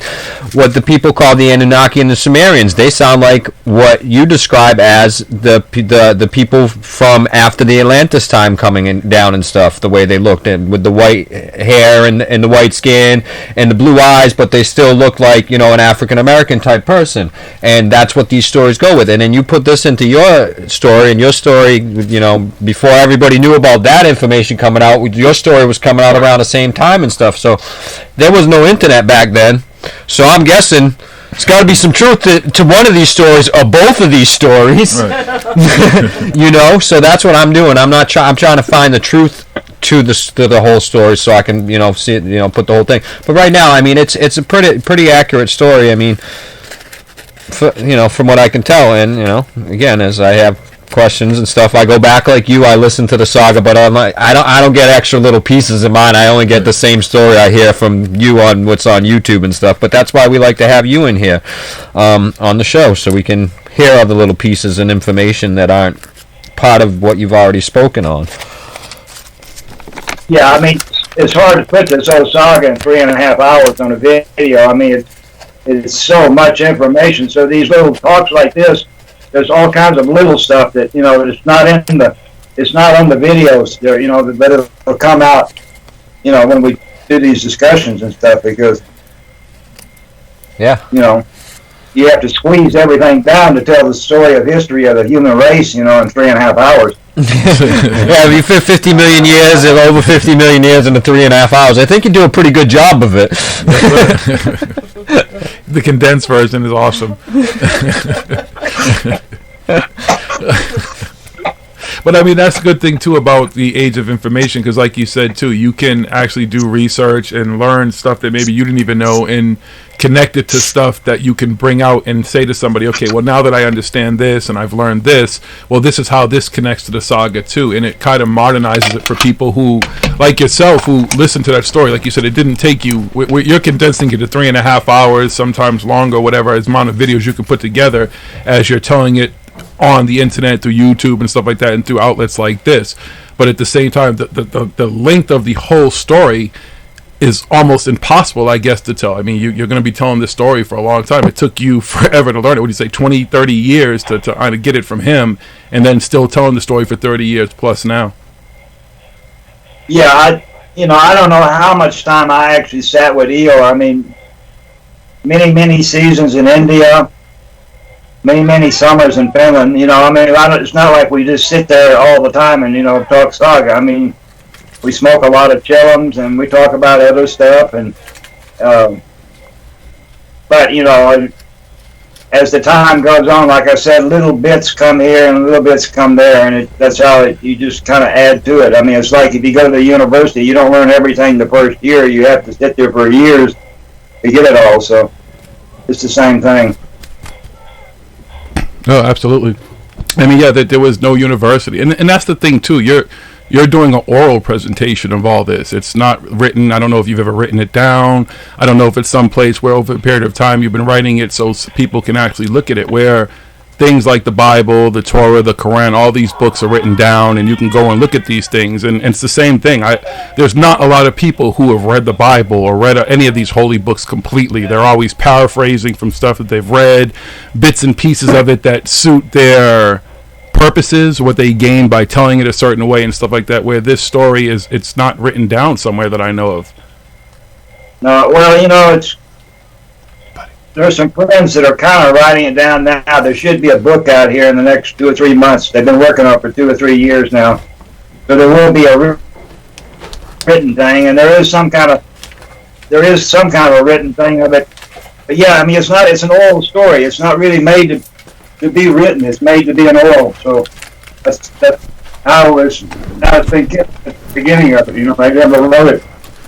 I hope through your travels, Jim, that, I mean, maybe you don't talk about it, maybe it's not something you want to talk about, that there's somebody who you sit down and doing the same thing that Eeyore did for you too, though, because again, it's like so much through times, like Native history, all the different histories that people tell, it gets kind of diluted, it gets or it just doesn't really get talked about anymore. There gets a point where those old stories kind of just disappear. So I hope that there's someone who's sitting down with you and also doing the same thing, like you're able to give that gift to somebody else. Well, I mean, actually, it's people like you that makes that gift go out, because, I mean, I sit here in a little house in the middle of a lava flow, and, I'm a hermit. I don't really go out and, for many years, I went out and told this story everywhere, all over, everywhere. I tell it to one person, or I've had as many as 5,000 people at one time listening to it. So, but nowadays I just, it's on the video now, so people can just go to YouTube. I mean, it's a magic thing, just video and YouTube and all this kind of stuff. I mean, as bad as it is, it's really amazing. I mean, well, yeah, it definitely has made the world a smaller place. I mean, without YouTube, we wouldn't be sitting here hearing this story. We wouldn't be having this conversation with you. So, as much bad as it is, it has done amazing things with connecting things like this and you being able to tell this story. Yeah, I mean, it's in one way. Of course, the computer is the money. It's the business, but. A lot of people use it for all kinds of stuff, blah, blah, this, and watching stuff. I mean, it's an incredible tool, but I kind of feel like the whole computer, the whole satellite system, it's all created for the SaGa. I always thought that if the story ever came about this humanity and, how would the whole planet ever hear about it? 200 years ago, I mean, this would just... Well, number one, they would have killed me already. But, number two, there was no way you could tell Chinese people and people in Australia and people in South America. I mean, now we have this international language called English. It's the money language. If you want to make money, you have to learn English. And the English was really created to tell the story. I mean, the English, it comes from root and bond language. It doesn't come from Greek. And it's really a language I see that the way it's created, when I go into they call it etymology, I call it wordplay.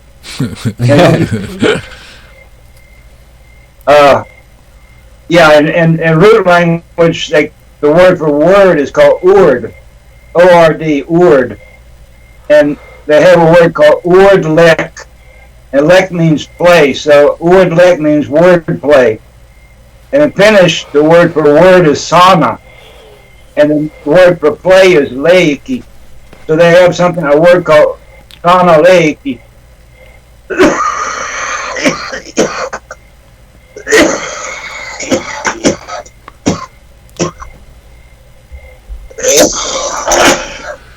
Take your time, brother.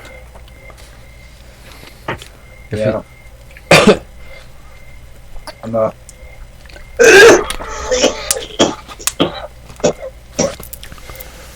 We cough over here too, trust me.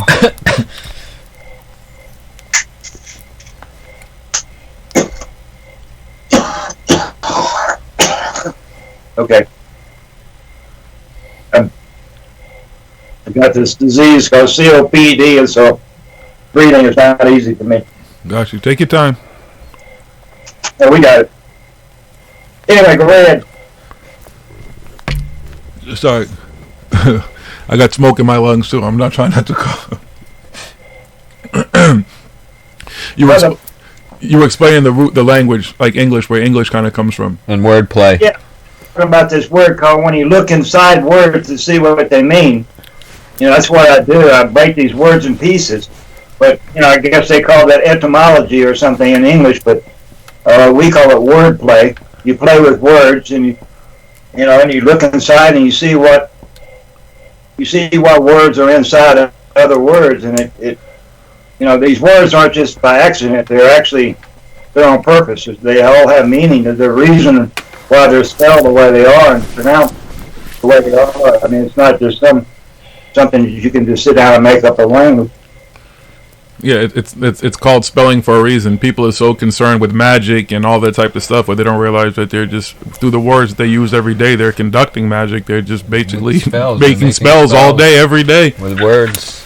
They don't even know what they're saying half the time. They just say the words because they think they're cool. You were taught English. This is your language. You learned it since you was a baby. Just go ahead and speak it. Don't even worry about those words that come out your mouth. None of them. They don't mean anything. They're just words that were just put together. They all make sense. Go with it. I was just making some comment on the YouTube to somebody who wants to argue with me about the word universe. And I say, well, uni means one. You have unicycle, you have unit. A unit is one. So uni, and there's a reason why they put uni in there. There's one universe, one verse, one poem. It's like, today they want to say multiverses. The word multiverse, they just made up that word. That word's not any kind of dictionary from 20 years ago. That's just some kind of new word they made up. and they've never seen the last star of this universe. I mean, there's no telescopes that can show the last star, the farthest where the next universe would begin. So, I don't know. I mean, it's just they're so limited in what they do know, and then now there's talk of this fringe planet that's on the outskirts, but they can't really see it, but they can kind of see it, and they plot it, they know where it would be and kind of where it's going. I mean, you're right, they have a whole lot of answers, but even them, they have more questions than answers. There's very little that they really know about our own universe. They don't know anything about the one. I mean, that's the reason. If you go into the psychology of what the SaGa says, how the universe is, there's one sun, there's one moon, there's one planet, and there's millions and billions of stars. So, with the scenario that we give, that the sun is the light of all the stars are reflections of one sun. Mars and Venus and Saturn are stars; they're not planets. And the planet doesn't reflect the light. When you look at us from out there, we just look like a blue and green ball. We don't look like Mars or Venus. So if you go to the whole psychology of this astrology, the Asher's true logic, then you can start to roll out with this, well, where are the space people and where are any other kind of worlds where people are living? And, I mean, if there's only one source of heat, and the farther you go away from that heat, the logic says that, it's colder and colder and colder out there. And I mean, when you've got two balls that are closer to the sun than us, and they're both too hot for life, and the next ball out is too cold for life. So it seems like here we are, this Earth is just in this perfect distance from the sun to be this life-bearing ball.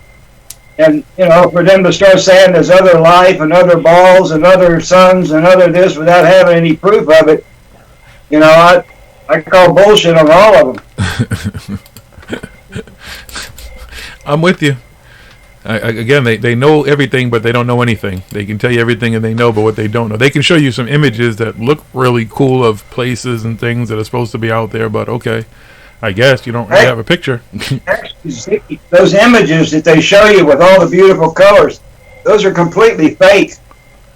But all they really see, and if you go and you look at the Hubble is got the best pictures of anybody. It's out of the old, it's out there.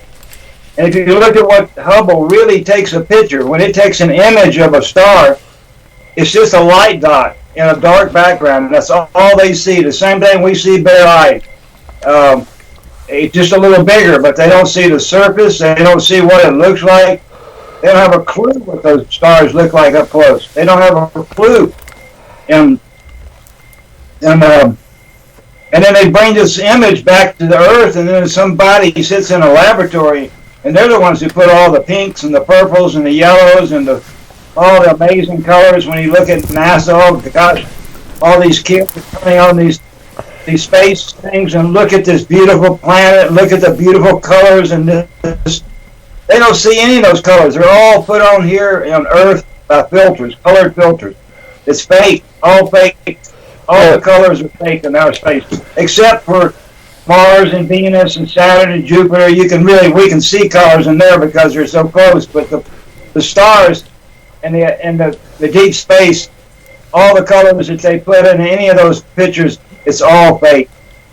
Well, see, that's my thing. That's what with the SaGa and with that is that I have to say. It's not that it's fake. It's not an actual picture. Like if I take a picture of you or I take a picture of me, what they're doing is it's the same thing. If they take an image of the sun, we can detect heat. We can detect X-rays, we can detect gamma rays, we can detect all types of gases, and what they do is they designate each one of these things a color, just like it is if we look at the sun. We know that the sun's made of hydrogen and helium and all these things and stuff, and we can see those gases. We can scan the sun just like we scan, these gases here on Earth, and we know this is a tank of helium, and we know this is what helium and all these things look like, and we can take that scan of the sun, and then we can scan out there, and we can scan those things, and we can see, if we look at it in a picture that with the only tool that we have, these eyes, But we know that there's tools. We can have an X-ray that can see inside of us. It's another tool that we can't use because our eyes can't do that. So we look at these dots, and we can see these dots. They look just like the sun when we look at it with the sun with the same instrument. But if you look at some of the other dots, we like, oh, that looks like what we call planets. Those look like rocks. So that's where I come in with the SaGa with that, because nowadays we have things and then we're able to discern that. So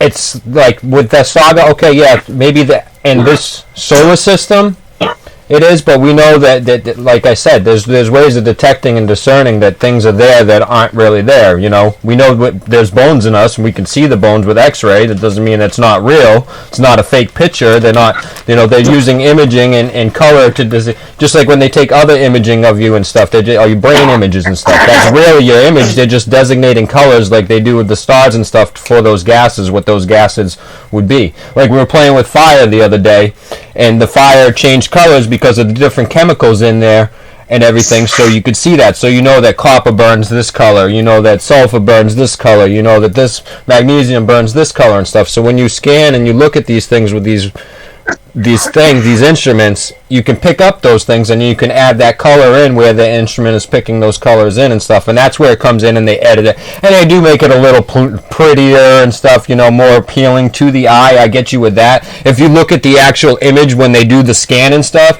you're like, what the fuck is that? But they do change it so it looks like, oh, okay, that's what it looks like if I could actually see it with my eye and everything like that.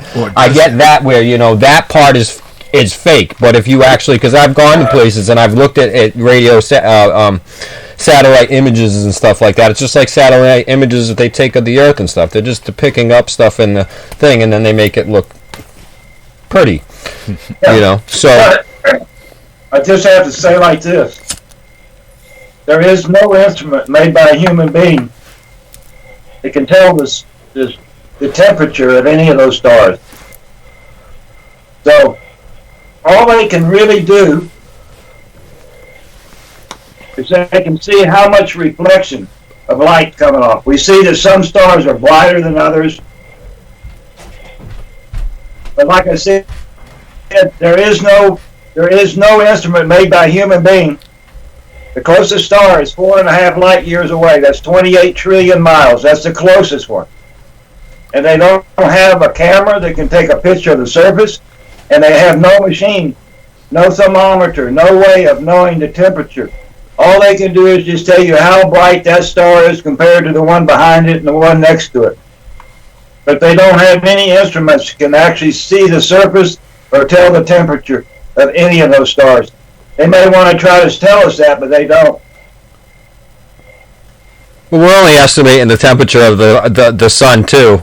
We can't really tell the actual temperature of the sun either, but I understand what you're saying, where you're coming from. But then you have the thing that we can tell by the shadows and the wobble of the way our planets move in front of the sun, that when we look at these other things, there's things that would be moving in front of them, just like in our solar system. Yeah, I mean, there's all kinds of things spinning around, running around out there. I think most of them are in ball forms. I mean, we do have. But those things aren't giving off light like the thing, so it's safe to assume that it's the similar model to this one here. So why wouldn't that model be repeated everywhere else? Well, I have to go with the understanding. I understand what the SaGa says and what that would be, and I understand how they would come up with that and everything, but. Again, they didn't know and they didn't have everything that we have in all that knowledge of everything out there. They only had what they could see and what they could know back then. And I could see that's where with a lot of the SaGa, it's like, okay, I get that, but I could see where they would come up with that and think that and how that would be, but they didn't know everything that we know now. We know that we know a lot more than they knew back then and stuff. We've lost our ways with a lot of things, but... I'll disagree with you that. I think we knew more back then than we do now. How they knew about the universe is in the linguistics. That's why it's uni, one. It's the linguistics, solo, sun, one. Mono, moon, one. So to say that we know more about the universe today than the Osser did. I will disagree with that 100%. Today they don't know the difference between the sun, a star, a moon, and a planet. They call planets, they call stars planets, they call moons, stars moons, they call stars suns, they call a sun star. They got all the names all wrong according to the way the Osser understood it. All right. You know, yeah, I think that these people knew much, much more about the universe than we, with all our technology and all our machines. I think that, you know, people can think what they want to think, but I really do think that the ancients had you know, even the Greeks, they call the planets stars, the 5 wandering stars. They didn't call them wandering planets. So today we call them planets. Well, then we call them planets, then we don't call them planets. We don't know what the hell they are. Well, they're stars according to us. You know, the morning star and the evening star. The Mars and Venus, they call the morning star and the evening star. So we still call two of them stars. We call them a morning star, and then we call it a planet. You know, it's like Jupiter. It's like Pluto. Pluto's not a planet. It's a little planet. Well, what does that mean? That's like saying a little apple's not an apple. That's what I said. They give it a designation, then they take it away. They don't know what it is. Yeah, it's not a planet. It's a dwarf planet. Well, a dwarf just means a small. So it's not a planet. It's a small planet. I mean, it's a contradiction in this. You know, and they haven't realized if they put this out and they haven't tried to correct it. It's still out there. It's a dwarf planet. Pluto's not a planet. It's a little planet. I mean, come on. Well, according to you, it's just a star. It's just a little star. Yeah, it's a little star. It's what it is. It's a little star.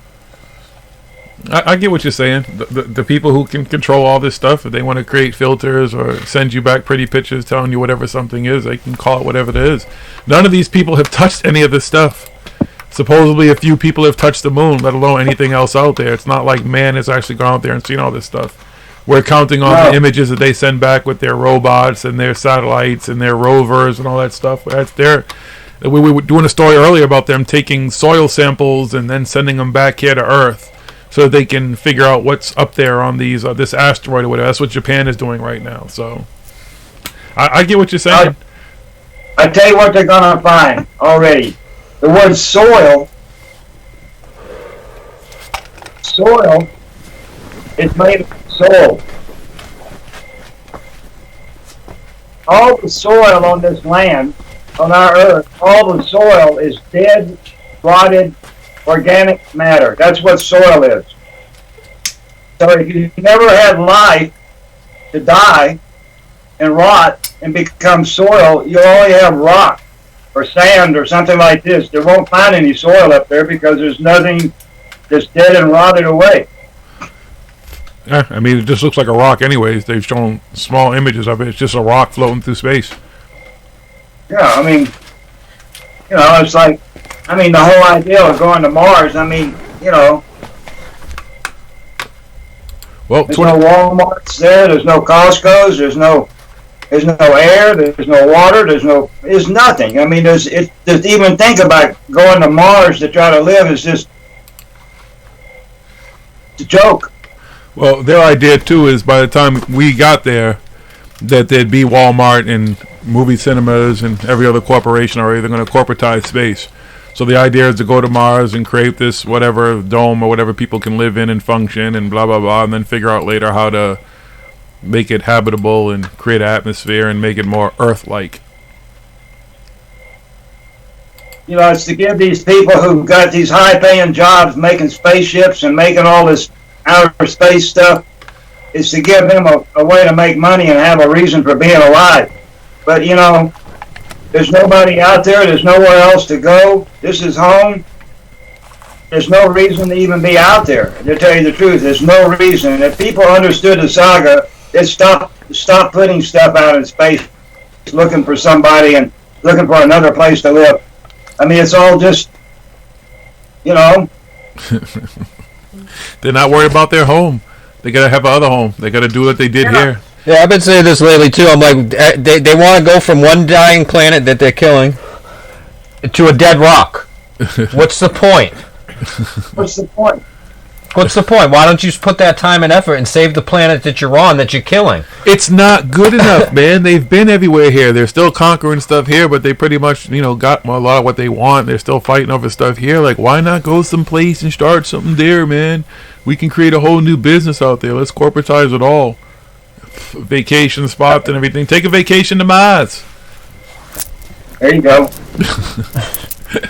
That's all they want to do. They just want to make it. It's not like really going there. I live there, I guess, but just go there and chill. Make it just another vacation destination. Anybody wants to go there, they ought to put them on a spaceship and send them on a one-way ticket and let them go. Well, I want to go. I just don't want to go on a one-way ticket. I wouldn't mind. I want to come home, but I wouldn't mind just visiting there like I'd visit any other country if I could do that, just to see a different place. I don't have high expectations of like going there and it's gonna, outside the dome's gonna be anything more than what was that movie with Arnold Schwarzenegger, Total Recall.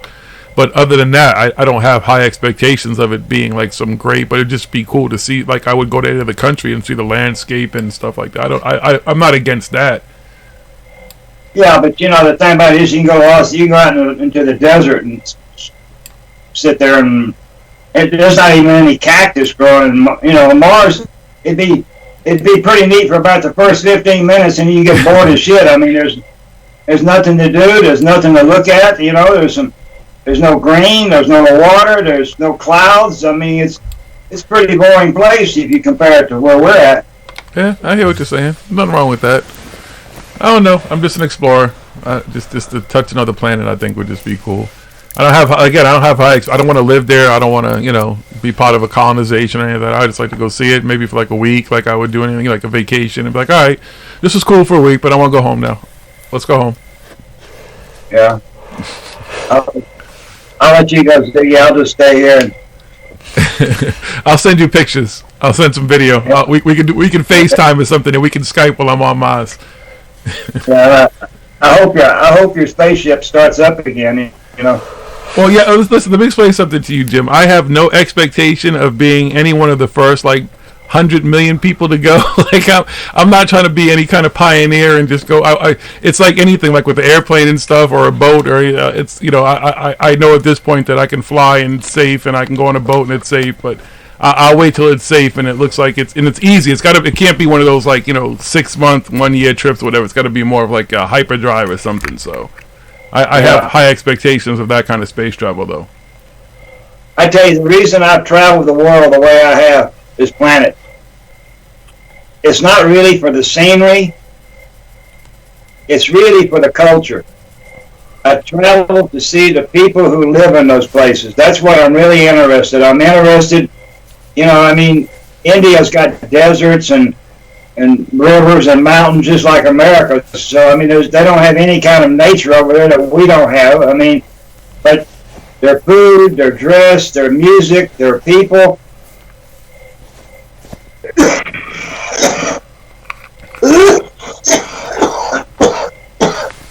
I want to go somewhere where there's no culture, no nothing. No, I understand that. I know. Like I said, it's just. I guess since I was a kid, just being able to see something like that, and then just come back and be able to tell the story to people who haven't gone, whatever. That'd be kind of cool. Say I did it. But I get what you're saying. I've been different places here too, and been to talk to other people and ate different cultures, food and stuff. And it is awesome to kind of see the world and see what people see, structures and places that you just don't see here either, and different languages, and getting to understand how people here are. So, yeah, I get it. Just don't kill me. Come on, Jim. I just wanted to see Mars. That's all. I just want to, Yeah, I want a Mars walk. I want to come back with a new dance like Michael Jackson did the moonwalk because he went to the moon. I want to go to Mars and come back and do the Mars walk. I'll have a whole new dance. All right. All right, but Jim, please just explain the heart though, because I really want people to get an understanding of what the heart actually is.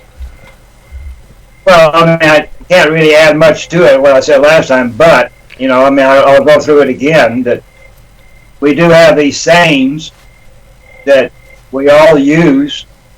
And if we describe this heart, I mean, there's, I've traveled around this planet to many cultures, and if you ask somebody where your heart is, they'll always put their hand over their chest about 2 o'clock, and they'll say, "This is my heart." But some of those things that they say about a heart is the heart is the center. The heart of the tree, the heart of the matter, the heart of the watermelon. So the heart is the center of something. It's not the left side or something. They also say that the heart has a form of a heart, which is like a Valentine candy box that has this red heart that the girls like to get the candy on the Valentine's. So it has a form of a heart, and that form you'll find all over the planet. You'll see it in Cupid. He has this heart, and you see the heart even in India. You'll see the heart Finland. You see this heart everywhere. But they also say that the heart has something to do with love. I love you with all my heart. They always say that the heart is a very sensitive place, that has a very sensitive heart. He's a very sensitive man, a very sensitive person. So you have the form, you have that it's the center, it has something to do with love, it has something to do with the brain. So you have these things that people say, but the heart that's in our chest at 2 o'clock is not in the center. It doesn't have the form of a heart whatsoever. It doesn't look like this candy box. It really has nothing to do with love at all. I mean, it pumps blood. We call it in the root language, we call it pumpa, the pump. So it pumps the blood for the body. That's a very important organ. But I remember when I was younger, there was a doctor who took the heart out of a man and put an artificial plastic heart in. And the guy lived for several weeks, and he was in full loving feeling, still loved everything. And they'd taken his pump out and put a plastic one in, so it really doesn't have anything to do with love at all. If I explain love is in the mind, that my love for my mother, I don't keep that love over in my pump. It's not there. In my mind is my love for my mother, my love for my cat. It's not in this thing that's pumping away over here. It's in my mind. I love my cat in my mind. Now, there is a connection between the mind and the heart, but now let's go see where the heart really is. If a man looks to the top of his head, of his dick, it looks like one apple with the stem taken out. This is the forbidden fruit on the tree, the apple. So the top of the man's dick, it looks like one apple with the stem taken out. If you look at the dick from the end, looking straight at the head, you'll see an eye, and this is the third eye of Shiva. It's in the head that's in 4 in front of we have 2 heads. We have a head on our shoulders with a neck, and we have another head down below with a neck. So we have 2 heads. That's our little man. That's our little elf down there. That's the little troll has a little hat until they cut your hat off. But it comes natural with a little hat, a little Santa Claus hat that's on top of it. So that's our little elf down there. And if you look at the end of it, it has a third eye, and that's the eye that's in the forehead. The head that's in 4 in front of this head. We don't have a third eye in our forehead here, but we do have another head that hangs in 4 in front of this head, and there's another eye, and this is the third eye of Shiva. This is the third eye that they talk about. It's not up in the forehead at all. The woman has it. She has her same situation that the man does. So her top of her clitoris looks like one small apple. She has her hole in the end. It's her third eye. Maybe maybe not Shiva, but Parvati. And then you have the bottom of the dick when if you look to the top when you have an erection and you're standing, your dick is standing. The bottom has the form of a heart, and when this heart is standing straight up, it comes to the belly button, to the navel, which is really the center of the body.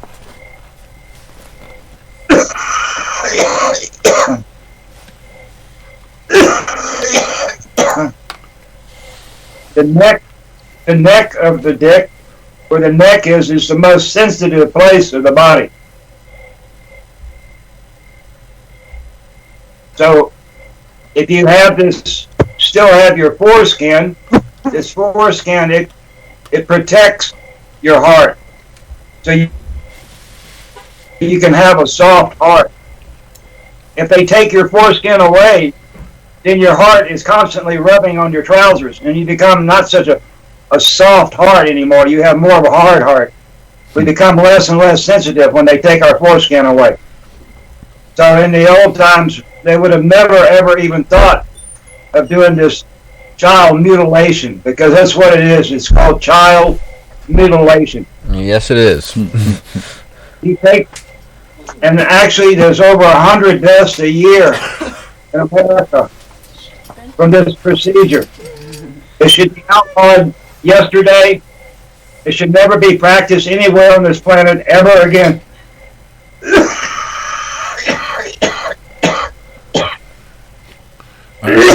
That I 100% agree with, sir. So this heart is actually the bottom of the woman's clitoris, or the bottom of the man's prick. His dick. This is his center. This is his most tender place. It has the form of the heart, and the connection between the brain and the heart is the spinal cord, what they in India would call the chakra system. And Ra is in the sperm. So when I see my girlfriend and she's now got her legs spread, the love comes in my brain. It doesn't come over here in my pump. That's just pumping blood. So I register the love. There she is, and wow, she's winking at me. She's looking like, hey, she kind of wants me to come over there. And now there's a electric shock, which is the letter Z. Zeta. It's one flash. It goes down the back to the undercarriage. And there, the brain and the heart, they work together. In the root language, the name for the brain is called Yarna.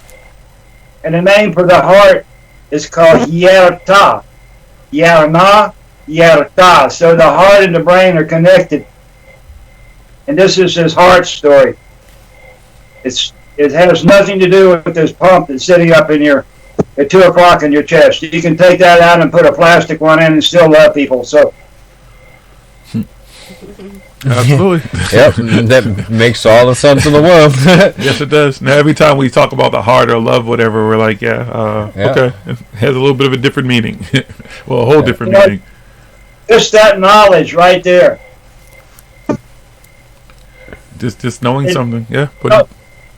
In the old days, when the man was taught that yoga position where he put his heart in his mouth, he had a clean heart. But nowadays, we don't have the clean heart anymore. We don't know about that anymore. But, this is just logic. It's logic that the planet has lost. No one, I've talked to tens of thousands of people I've given this story to over this planet. And it's been a shock to everybody. Nobody had even a clue that this pump is not the heart.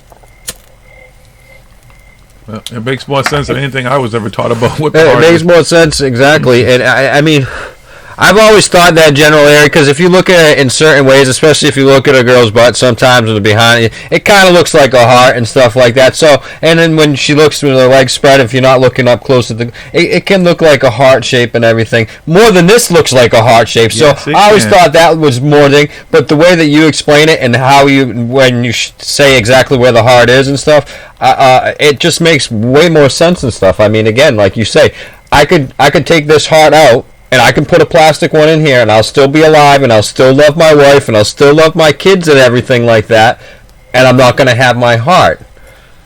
You know, there's 13 different forms of heart on the planet. There's 13 different races of human beings.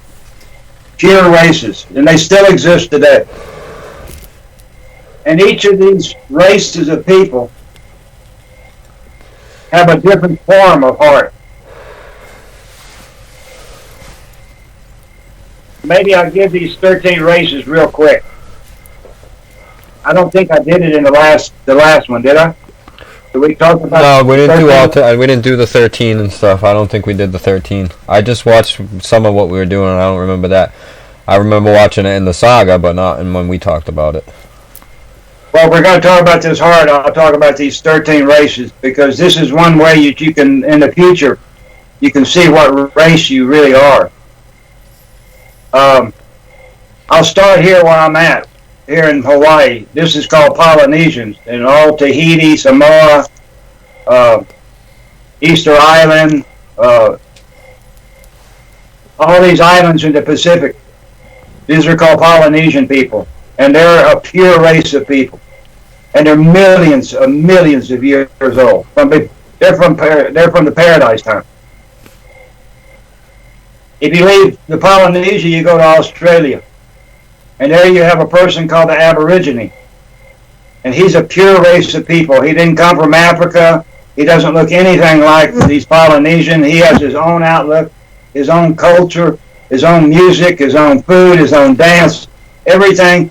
So he's a pure race of people, these people that live in Australia, these Aborigine.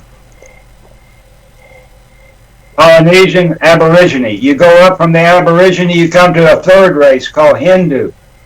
And the Hindu people are what we call India today, but the Hindu people originally were all these people in Afghanistan, Pakistan, Rajasthan, Hindustan, Nepal, Ceylon, Bangladesh, Burma, Thailand, Laos, Cambodia, Malaysia, all the way to Bali. That was all Hindu people.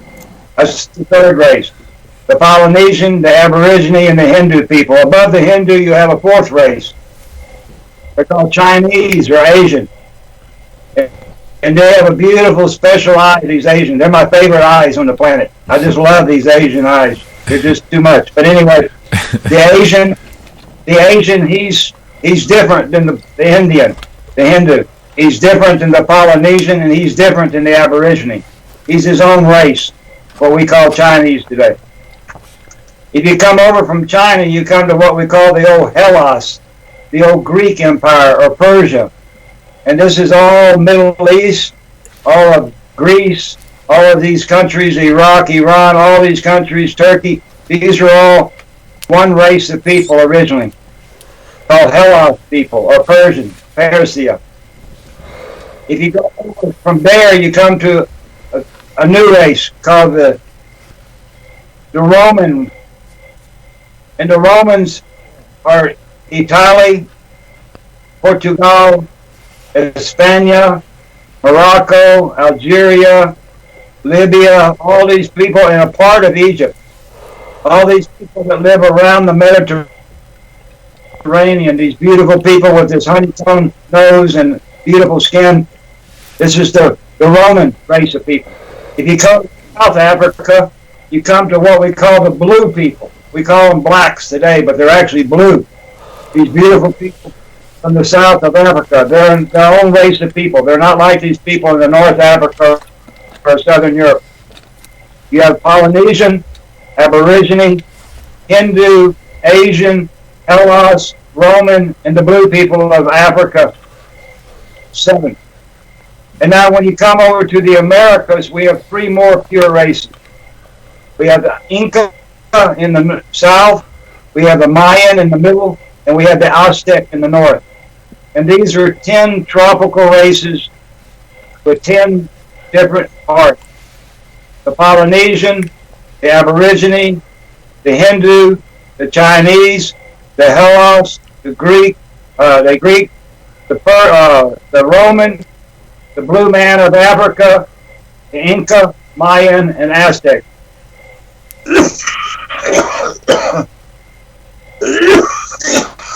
And each one of these races has a different form of heart. Now we have three white races, what we call archetypal races. The original white race with white skin, light hair, and blue or green eyes. They're the Finnish and Russian. They're the original white people. The Finnish and the Russians, they're the same people. From there, we get two more white races. We had two brothers, what we call the Vikings or Vikings. And one of these brothers was called Dan. And Dan, he made Denmark. And from the sperm of Dan comes Denmark, Germany, Belgium, Austria, Switzerland, France.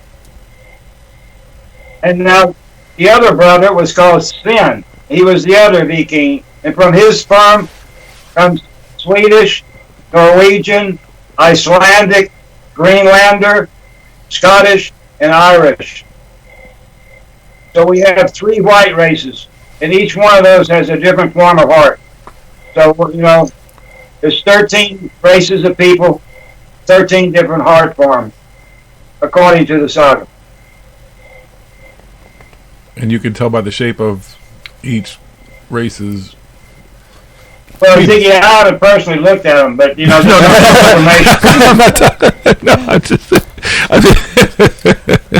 I'm pretty sure. Even today, with all the intermixing of the races and stuff, you still could tell. I mean, is it?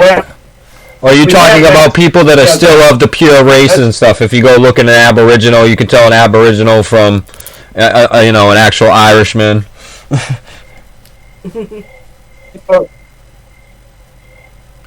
According to the genealogy. Okay, so yeah.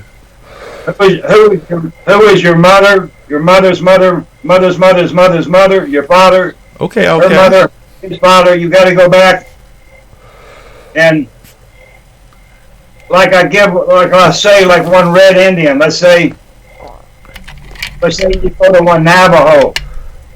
And now this person gives all the names of all their relatives back 5, 6, 7 generations. And it's all Indian names. There's no Sanchez. There's no Smith. There's no... then you can tell that is a pure red Indian. You know, it's like... It's in the genealogy that you can tell. Like over here in Hawaii, many of the Hawaiians have been mixed. There's very few that are pure. But there are still some, if you look in their genealogy, they're all Hawaiian names. So there are, yes, we have had a lot of mixes. Oh, yeah. And this would be a little bit difficult to find the heart for that. But on the pure race, one day someone who has interest can really look to see. Yeah, that's going to be someone who has a lot of interest. I'll take the... Well, you know... It's funny because, you know, when we got into the SaGa, it's so bisexual. It's so, you know, drinking, you know, it's like, and everybody in the story, there's none of us that are really gay at all. We're all really heterosexual people. Everybody I know in the SaGa. And, you know, sometimes I just look up at Uda and I go, you know, why didn't you get a bunch of gay guys? It would have been so much easier for them to, but now I start to understand that, okay, even the heterosexual, we can understand it. We may not have the feeling part because we were so organized since we were little small boys, little small girls. You know, our society didn't allow for any kind of, you know, I'll show you my PP if you show me your PP. I'll let you touch my pee-pee if you can. I can touch you. You know, our society just wouldn't allow this. We're such a homophobic society. But, you know, I've lived in India where they don't care. You know, they don't care if you're gay or you're not gay. They could give a shit. It's not any kind of taboo there. You are who you are. I've been in other countries where they don't care. There's no stigmatism towards you being, you know. If you think about it, these straight guys, we all love it when we hear about two girls who want to go down on each other. That's fucking exotic. But if it's two guys, oh my God, no. That's not proper. I don't know what you're talking about. Very one-sided. It's very one-sided, you know. It's like when I tell somebody I drank my seed, well, you know, they go, oh my God, how can you do that? I said, well, I mean, you asked your wife or your girlfriend to drink it, so what's the fucking difference? You know, I mean, you gotta look at it, the coin from both sides. You can't just look at it, you know, from one side. You know. Well, I think it's because a lot of it is the way that we're taught and what it is, and we don't understand. People don't understand the way that you're taught through the SaGa and what it all means and stuff. So that's why, especially with modern religion and what they say about sex and everything, and that's taken everything away from it. But if you look back and there's things, the Egyptian cultures, some of these other cultures, they talk about, you know, sucking seed, and not exactly those words and stuff, but doing that to continue the life cycle, and that's how the life is done, is through sexual practices and stuff like that, and knowledge and stuff, and that's how the Egyptian pharaohs were able to live so long, and all this stuff according to the, you know, all these hieroglyphs and everything that in my research. And I was like, oh, okay, yeah, where did that all come from? And then I hear the Bock SaGa, and I'm like, oh, okay, they learned it from this, and you know, it all goes and all ties into everything. So but it's just more modern culture where that's just become like, oh, wait a second.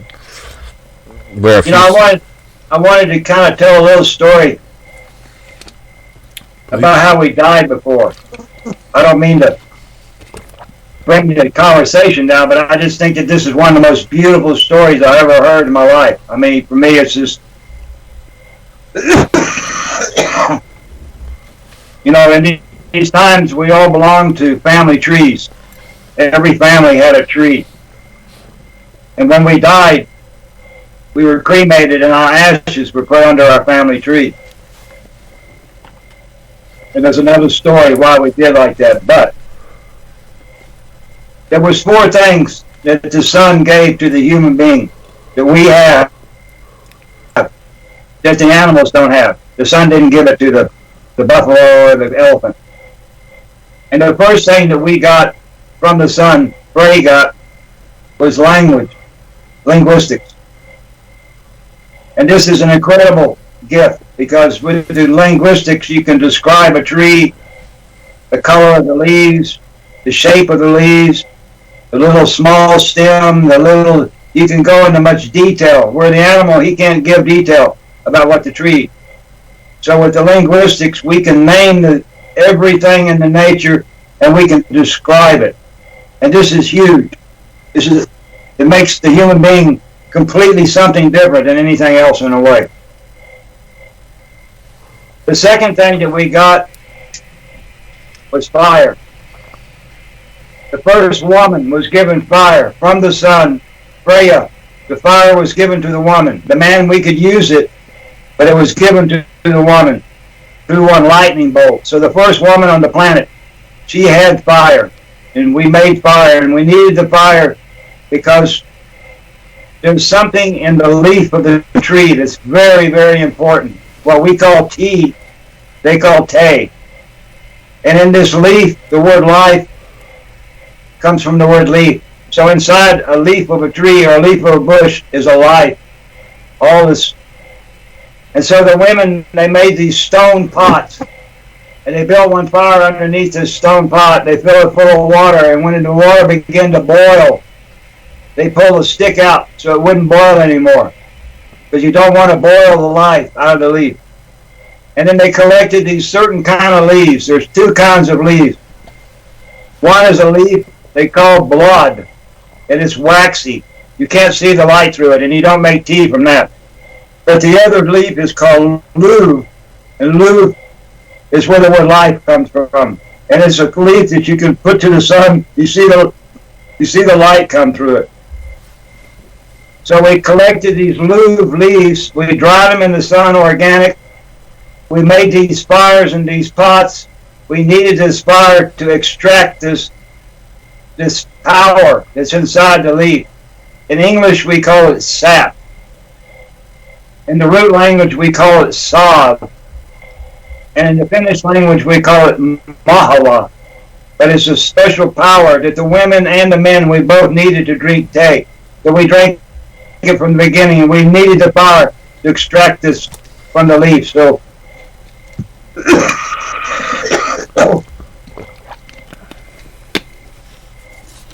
the fire, the linguistics. The third thing we got was mathematics.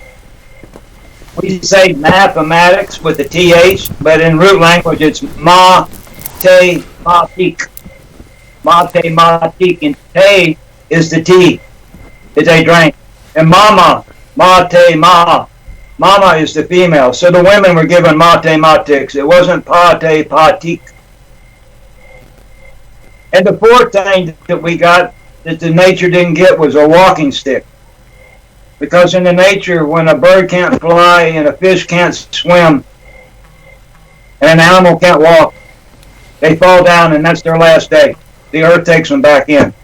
But the human being, we came to a point where we couldn't walk anymore. We could still walk a little more with a stick. So the stick was one nature gift. The linguistics, the fire, the math, and the walking stick. The four things that the human got. When I'll give the story, the highest woman on the planet, she was called Akka. So I'll explain about how Akka, how she died, and all people died like this before. There came a day when a person stood up. They couldn't walk anymore.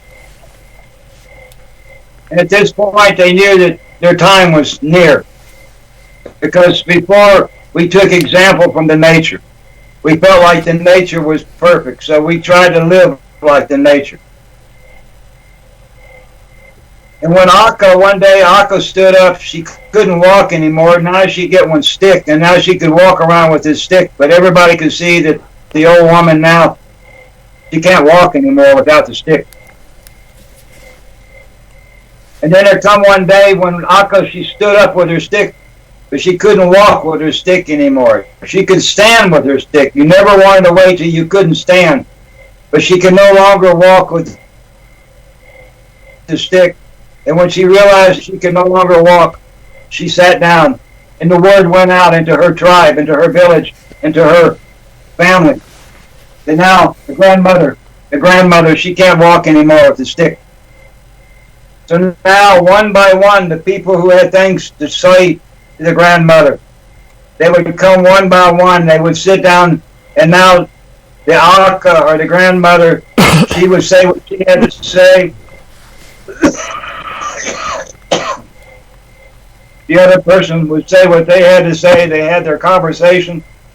Maybe the old woman had information she wanted to leave to this person. Maybe the other person just wanted to say that I love you, my grandmother, and there come a point when there was nothing else to say between these two people. And they just looked at each other in their eyes. And they had good feeling. And now this person would go, and now the next one, and the next one, and the next one. And all the people who had something to say with the grandmother before she went away, they would come and they'd sit and they'd have this conversation. And then one day, the two strongest men of the village, of the tribe, of the family, the two biggest, strongest wallas, they would come and everybody would be bare. Nobody would have any clothes. We were all barbarian. We were all bare people before. So on this day, these two strongest men would come and they would grab hands with each other and make a cross. And they hold this chair. They call it the golden chair. And now this old person with their stick, they would lift them up and set them in this chair. And now this old person, he didn't have to walk. They carried this old person out from the house, and they carried him to one place they call an etastupa. And one etastupa is one cliff. It usually falls about 5, 6, 7 meters straight down to the bedrock. And they carried this old person to the top of this cliff, and now this old person would stand with their stick. They can still stand. And now this old person is standing on this cliff, and all the people had love for the old woman. Everybody who had care for this old woman, they all made a queue, one line, not two, but one line, and they were all naked, and they all were following this old woman as these two guys are carrying her up to the top of this cliff. And off to the side, they had a ring with a pole in the center of it, which is a sundial. And now this old woman is standing up there with her stick. She's looking down. And now all these people who had feeling for her make a semicircle at the bottom of the cliff. So she's looking down into the eyes of all the people who had love for her in her life. Everyone is there. She's there. There's nothing to say to any of them because she's already said it one by one to each one. So it's just one feeling. At 12 o'clock noon, she would look over, and when this shadow of this stick made the clock at 12 o'clock, this old woman would now take her stick and lift it straight up to the sun. And she would now not look into the eyes of the people on the ground anymore. She'd look up at the sun because the sun is Odin. It's the creator of her life. She's looking straight into her creator, the life, the sun. And when she lifts her stick up, she can't stand anymore. And she falls straight off the back. And the last thing she does is she's falling backwards, is she's seeing the sun and she's falling down. And she hits the bedrock and it's over with. We were alive at our own funeral. When we can't walk with our stick anymore, it's time to go away. Now today, we live in one hospital, chemicals, surgery. We can prolong the nature. We can give ourselves extra time in the life. So today, we're in a different situation. But before, when we could not walk with our stick anymore, it was time to leave. We didn't want to be an obligation, a burden to the rest of the family. I made very few promises in my life because when you make a promise, you have to keep it. I will not ask your generation. When I cannot walk anymore with a stick, I will not ask Ziggy or Donnie to help me. I will go to suicide straight away. I will not be a problem to the young people for $12 an hour or $15 an hour for them to come and change my diaper and take me to the toilet and bring me my food. I can't do that. I'm with you there. I'm with you there. That's why I always say, you know, if I can't do it and I got to be in a hospital or I got to be, you know, I'm a vegetable, whatever, nope, it's over. Yeah. Let me go. That's it. I'm gone. If I can't get out of this bed, I can't walk, I can't do anything, it's over. Time to go. Yeah, I don't want to be a burden. Yep. Anyway, I just think that's a beautiful.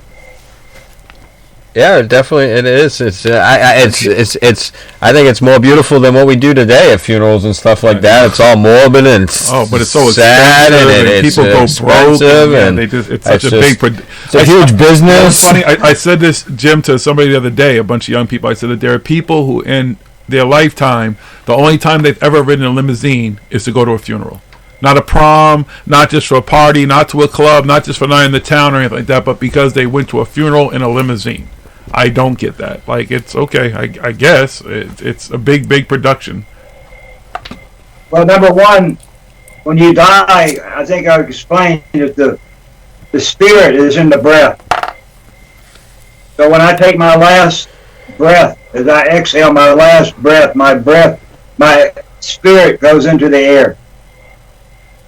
But my soul is still in the body because the soul is in the cells of it's the life force of the sun. in the body itself, in the cells of the body. All your cells are made of soul. And the soul wants to go back into the earth. We belong to this earth. So when you take this soul and you fill it up with a pickle juice and put it in a casket and you bury it in an expensive hole that you got to keep paying every month, and then this piece of granite that they put at the head of your, and now you lay there. You take up 4 feet, 7 feet, and nobody can grow potatoes, nobody can walk there, nobody can do anything because Jim, he was going to lay there for the next 600 years. I mean, it's, you know. I get it. I'm with you there too. Yeah. I mean, dying should be free. You know, over here, I just had my best friend die, and we cremated him $1,080 to burn him up. In India, it's $25. I mean, dying should just be almost free. It shouldn't cost. Viking funeral. You know, just take you out back, have a big fire, and burn you. Just cremate you yourself. Let you go back to where you came from. Put your ash in underneath the tree and show up. You know. Yes, sir. Yeah. I agree. Do what we do here every Saturday night. Have a big, huge fire, except one of us is in the fire this time. And everybody celebrate and have a good time. Not like today where everybody's like, oh, sing a song, sing a sad song, and have someone celebrate my life. Yes, sir. As you watch my body return to the earth and to the air and everything else.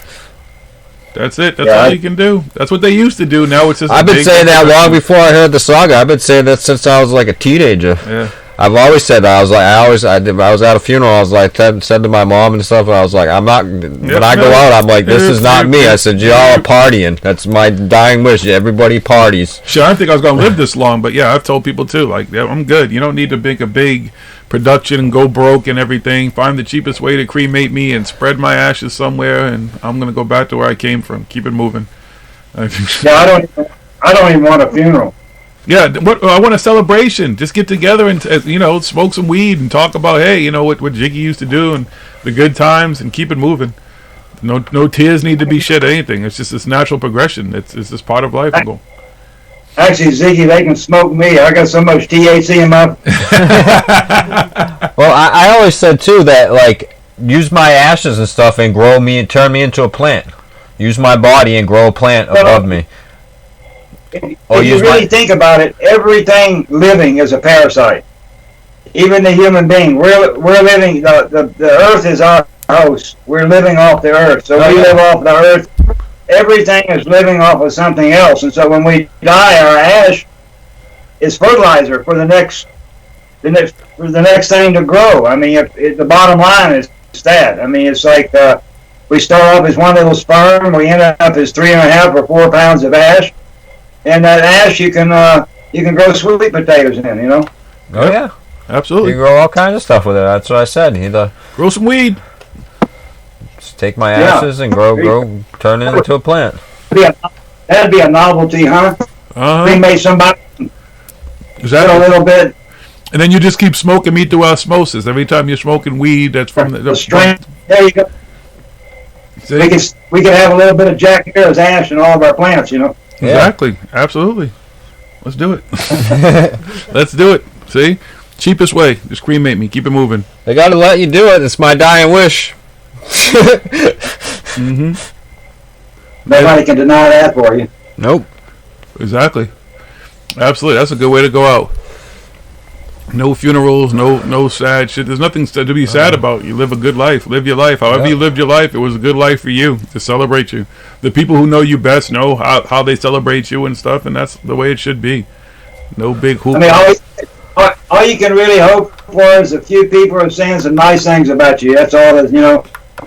Even the bad things, though. There's even humor in some of the bad stuff. Some of the things that people don't like about you also create humor, whatever. As long as you're laughing, as long as you're smiling in the moment, and you're not thinking about anything negative because you don't need to. That's what counts for me. You know, even take the little quirks and stuff that we don't like about each other, and that's the stuff that we joke with each other about and laugh about. So even in death, there's no change.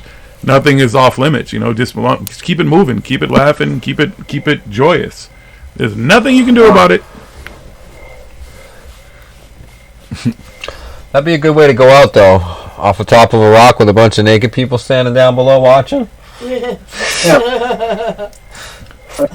I don't know if I can just jump off some. I don't know if I. And the last thing you see is the sun that gave you your life. I mean, for me, the worst thing would be I'm laying in a bed and some Catholic priest is hanging over me, wrinkled fucking face and fucking black fucking thing on, and I'm taking your soul to heaven. Oh man, oh man. And it's on the spot. If heaven's full of Christians, don't send me there, because I don't want to be stuck in eternity with all those boring fucks. I tell you that. Yeah, I'm with you on that. Heaven doesn't. I don't get all that, but hey, to each their own. Yeah, no. They already know. I don't need all that. I don't need last rites. Oh. Come and tell some jokes. Let me just kind of laugh until I'm like, all right, you know what, y'all? I don't want to laugh no more. I'm done laughing. I'll see y'all wherever, if I ever see you. Good news these days is modern religion is losing numbers faster than ever. Hey, Ziggy, you heard the one about the two guys sitting there drinking beer, and one of them looks down at his friend's dog, and his friend's dog is licking his own balls.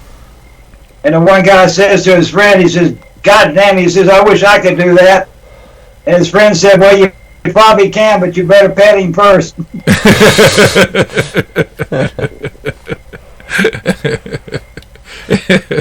I hadn't heard that one, but yes, that's a good joke, sir. It's a short one. Yes, I've got thousands and thousands of jokes in my head. I can go forever and ever telling jokes. You should do some stand-up comedy too. See, with all this YouTube and stuff, tell some of those jokes. And you've got jokes from around, from different cultures and different places and stuff. They may translate well. Most of mine are really filthy, though. But those are the best jokes. The filthy jokes are always the best jokes. The funny thing about a joke is it's usually some kind of thing that's just horrible. It's like depressing as shit, and you think, how am I going to laugh at this thing? It just gets worse and worse and worse and worse.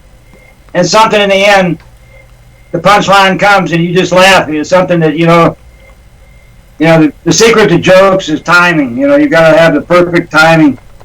There's a time for certain jokes, time not to tell them, and then when you tell the joke, you got to have the timing in the joke, where especially nowadays, you tell a joke without the perfect timing, you're just going to get, that's the downfall with social media and everything, and all the warriors and justice warriors on social media, because if you tell a joke at the wrong timing, like you said, timing is everything, you would just get handed your life. Well, I guess, because I just ignore people. They're fun to watch, though. Everybody has an opinion. But you're right, that's the thing. We're just so sensitive now, where we could just, a joke is a joke, and you have to, I used to say that you could laugh at everything, but there's just some things I can't find humor in, but usually the people that are attached to it or something like that, you can find some humor in, because there's just some people who just make life very humorous daily.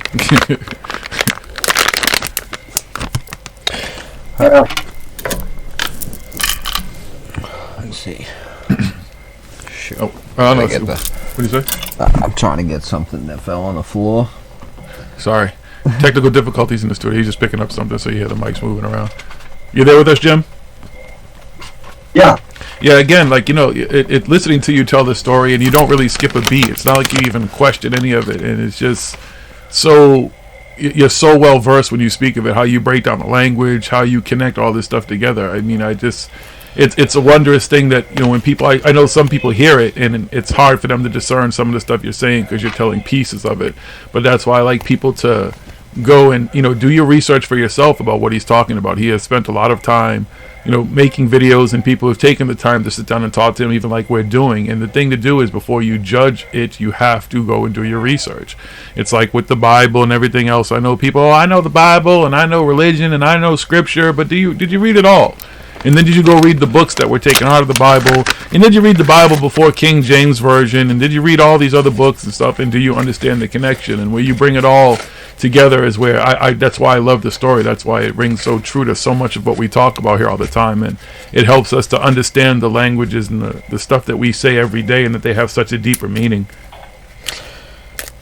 Yeah, this Bible story, if you think most all of the mythologies and religions talk about a Messiah, a guy that's going to come and fix everything. So that's not just a...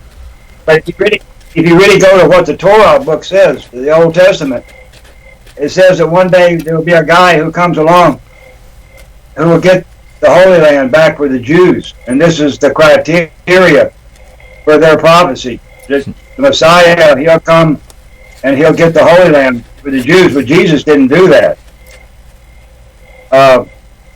If you actually really want to get down to who, if it hadn't been for Hitler, Israel would still be Palestine.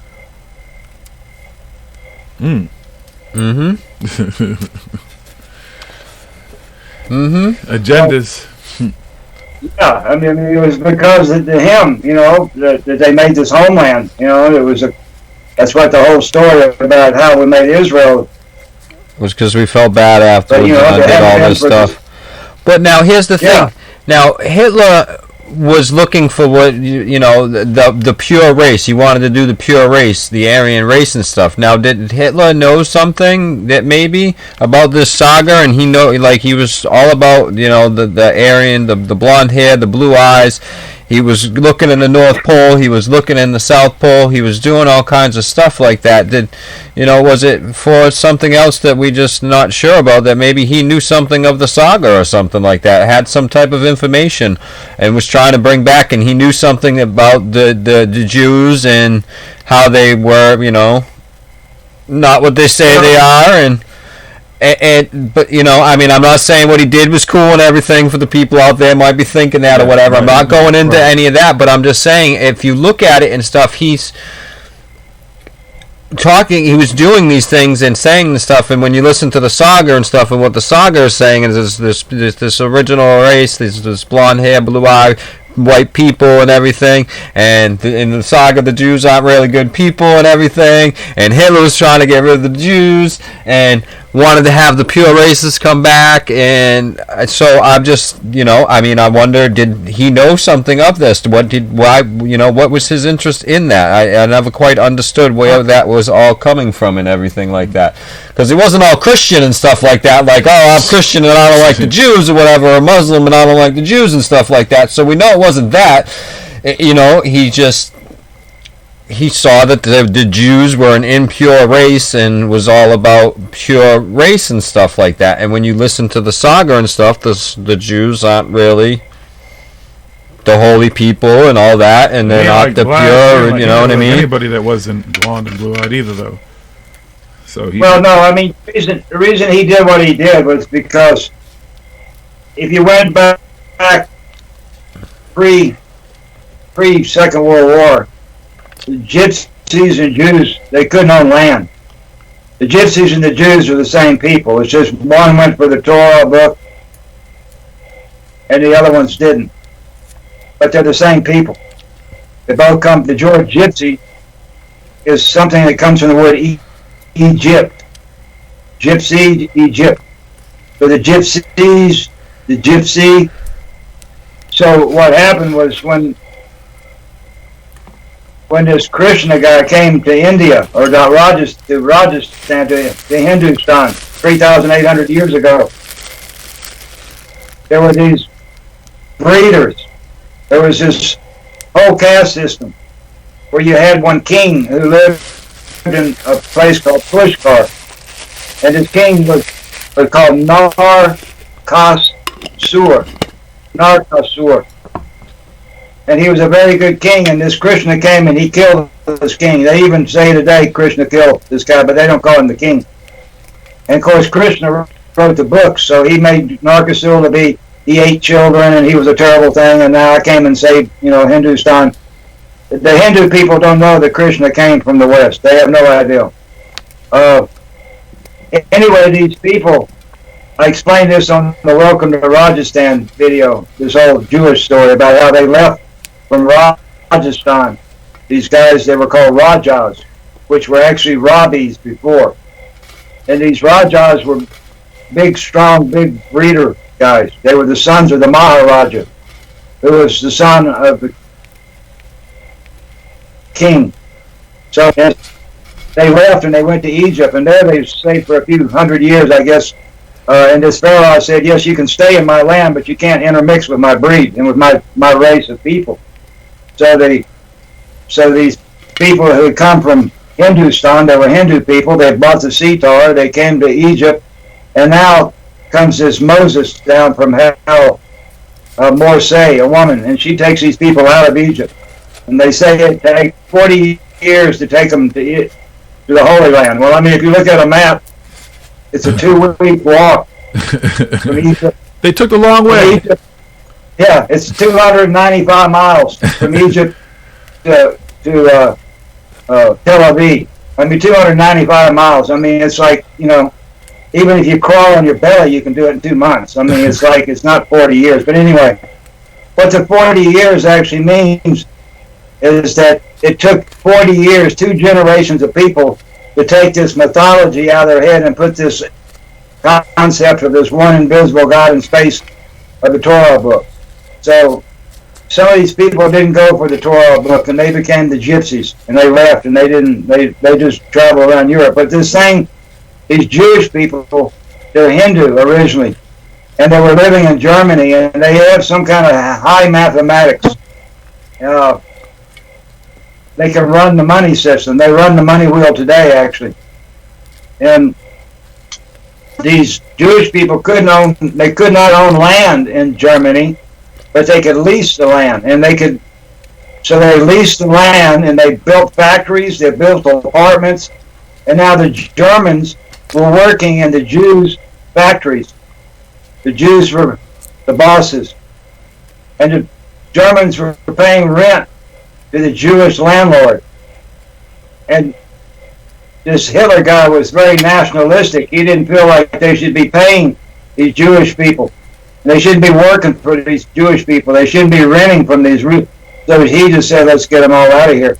I mean, what happened there is a terrible thing. I mean, I don't, I think, killing millions of people it's crazy, but I understand why he did what he did. He wanted to get them out because he wanted Germans to be running Germany. He wanted the factories to be owned by Germans. He wanted the apartments to be owned by Germans.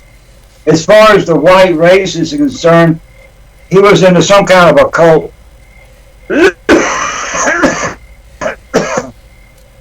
And it's pretty obvious if you go to Scandinavia, there's where the white and the blue eyes.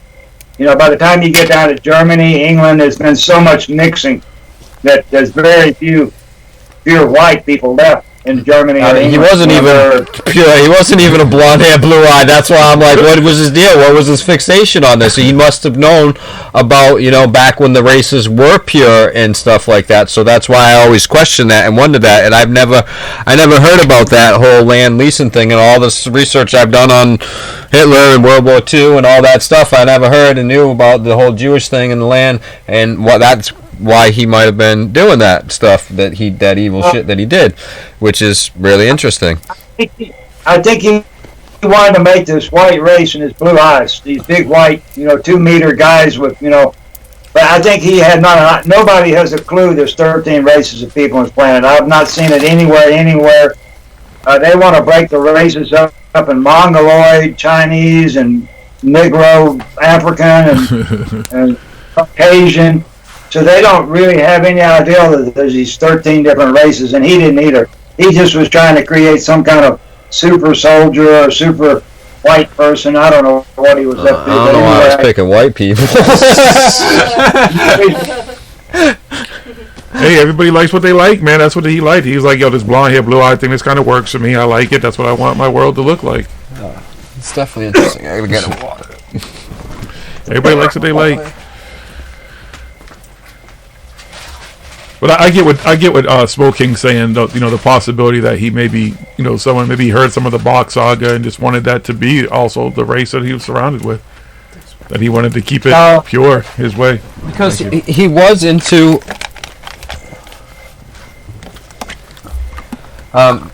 He was into the occult, the older stuff, a lot of things. He did a lot of exploring in the North Pole, in the South Pole. When you hear some of the stuff from the saga, it's like, this kind of fits with some of the stuff, but guess not. It's just It's interesting, because he did know, he was into a lot of stuff and a lot of weird shit that most people, nowadays we wouldn't say it was so weird and all whatever and stuff, but for the times and stuff, he was into some strange stuff, astrology, all kinds of things like that, and different things that most, leaders and stuff like that. That's why even his own people are like, wait a second, what are you talking about here, dude?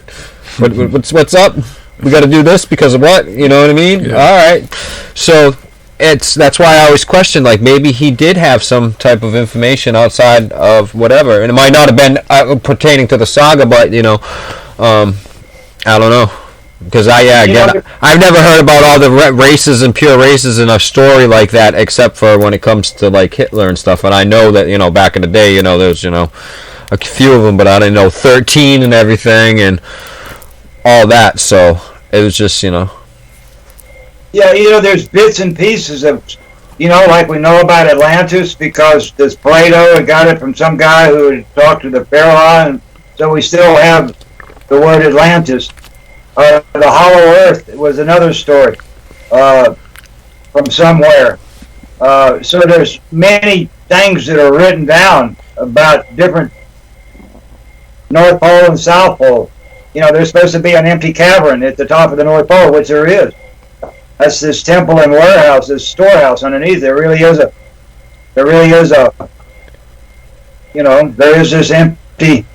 huge empty place, it's called the Hollow Earth, so I mean they have all these little bits and pieces of stuff, but nobody knows where they are, if they had any meaning or what they were. And when you hear the SaGa, then they start to make a little sense. Yeah, for sure. Definitely does.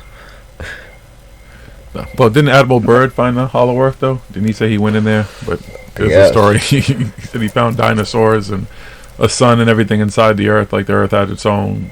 Like it was very like jungle-like, whatever the way he described it, and it was supposed to be some race of beings down there. Well, you remember that movie called Journey to the Center of the Earth? Yeah. Yes, sir. Yeah, I mean that was with Pat Boone or somebody like that or whatever. They went down in some hole and they went down and there was all kinds of jungle and waterfall. You get down in the Earth, there's no light down there. There's nothing living. Nope. Now, you were just speaking of Atlantis and how, what did you say, Plato? Yeah. Spoke on Atlantis and stuff. Did because there was an Atlantis, as you talk about in the SaGa and stuff, did Plato actually go to Atlantis? Did he actually visit there? Did he know about the actual real Atlantis and stuff? No, because he found out about it, I don't know when his time is, but he's like around, I don't know, I forget what years he was.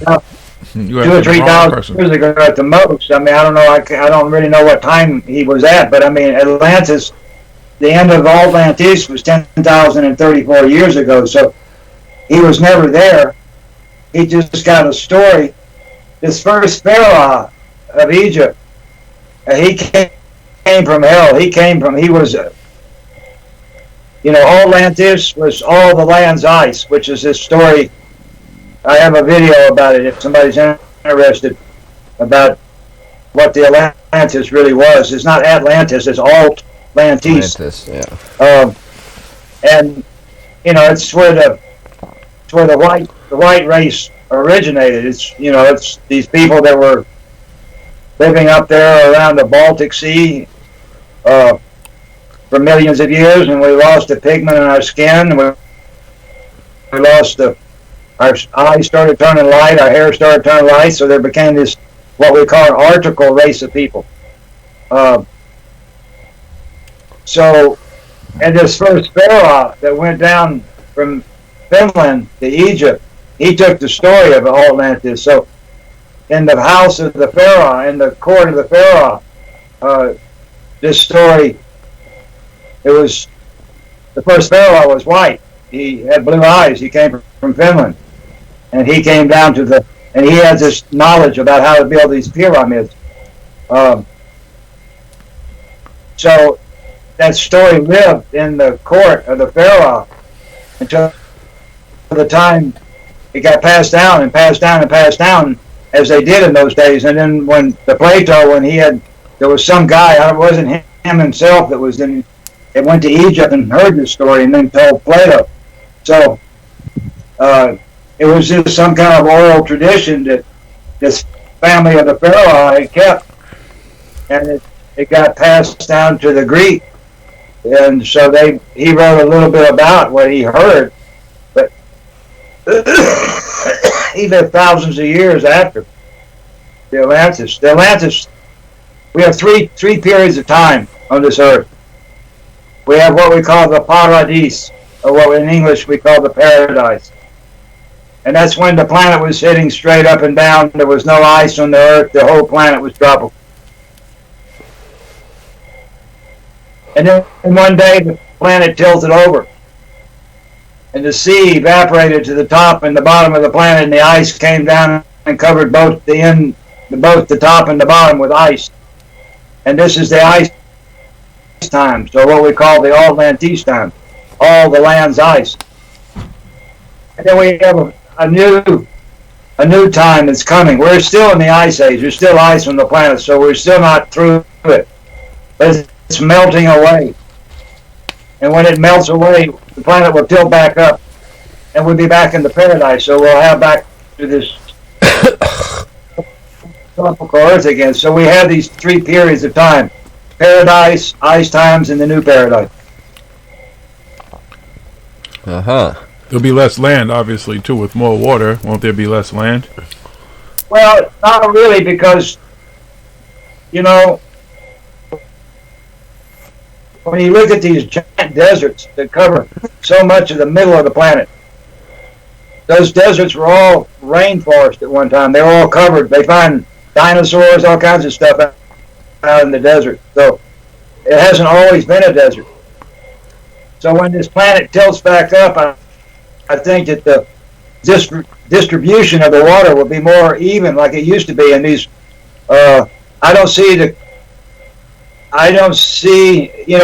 I see where the temple is in Finland. It's only about 30 or 40 feet above sea level. And the house, where the house is only about 20 feet. So I can't see.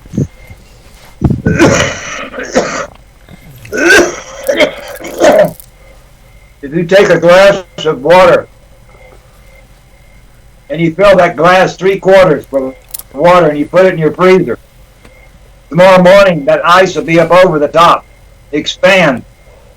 So when it melts, it becomes smaller. So a lot of this ice is frozen. When it melts, it'll take up less space than when it's frozen. I don't see that there's any kind of I don't see that there's going to be great floods and that kind of stuff. I mean, I could be wrong. We could have 3 or 4 or 5 feet, but I don't really think so, because I think that the water will just be distributed. It'll be raining out over the desert again, and I got you. I don't see any calamity. Places where there used to be lakes, there'll be lakes again and stuff. Yeah. I see. No, I mean that makes sense. Absolutely. Now, does it say is there any knowing when the paradise time comes again? The new paradise comes, or we just gotta wait until the ice melts and that's when it is?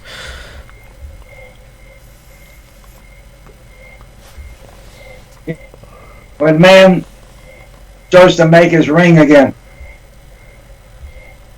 How does man make It'll the ring? go back up. Well, how does man choose to make the ring again? He succeed. You succeed. There you go. Gotcha. All right.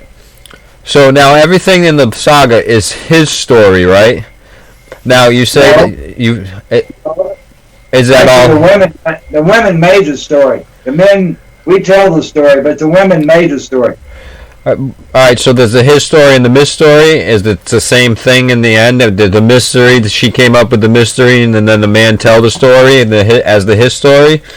Because I heard you talk about there's a myth story and then there's a his story. Yeah, I mean the his story is actually how we got to where we are, which is a history. But as that story was coming out, how we got to where we are was made up by the women. So yeah, we are in the history, but it was the woman who was creating the future. So it's kind of all one. I mean, the history is also the mystery. It's like, it was her story who made the history.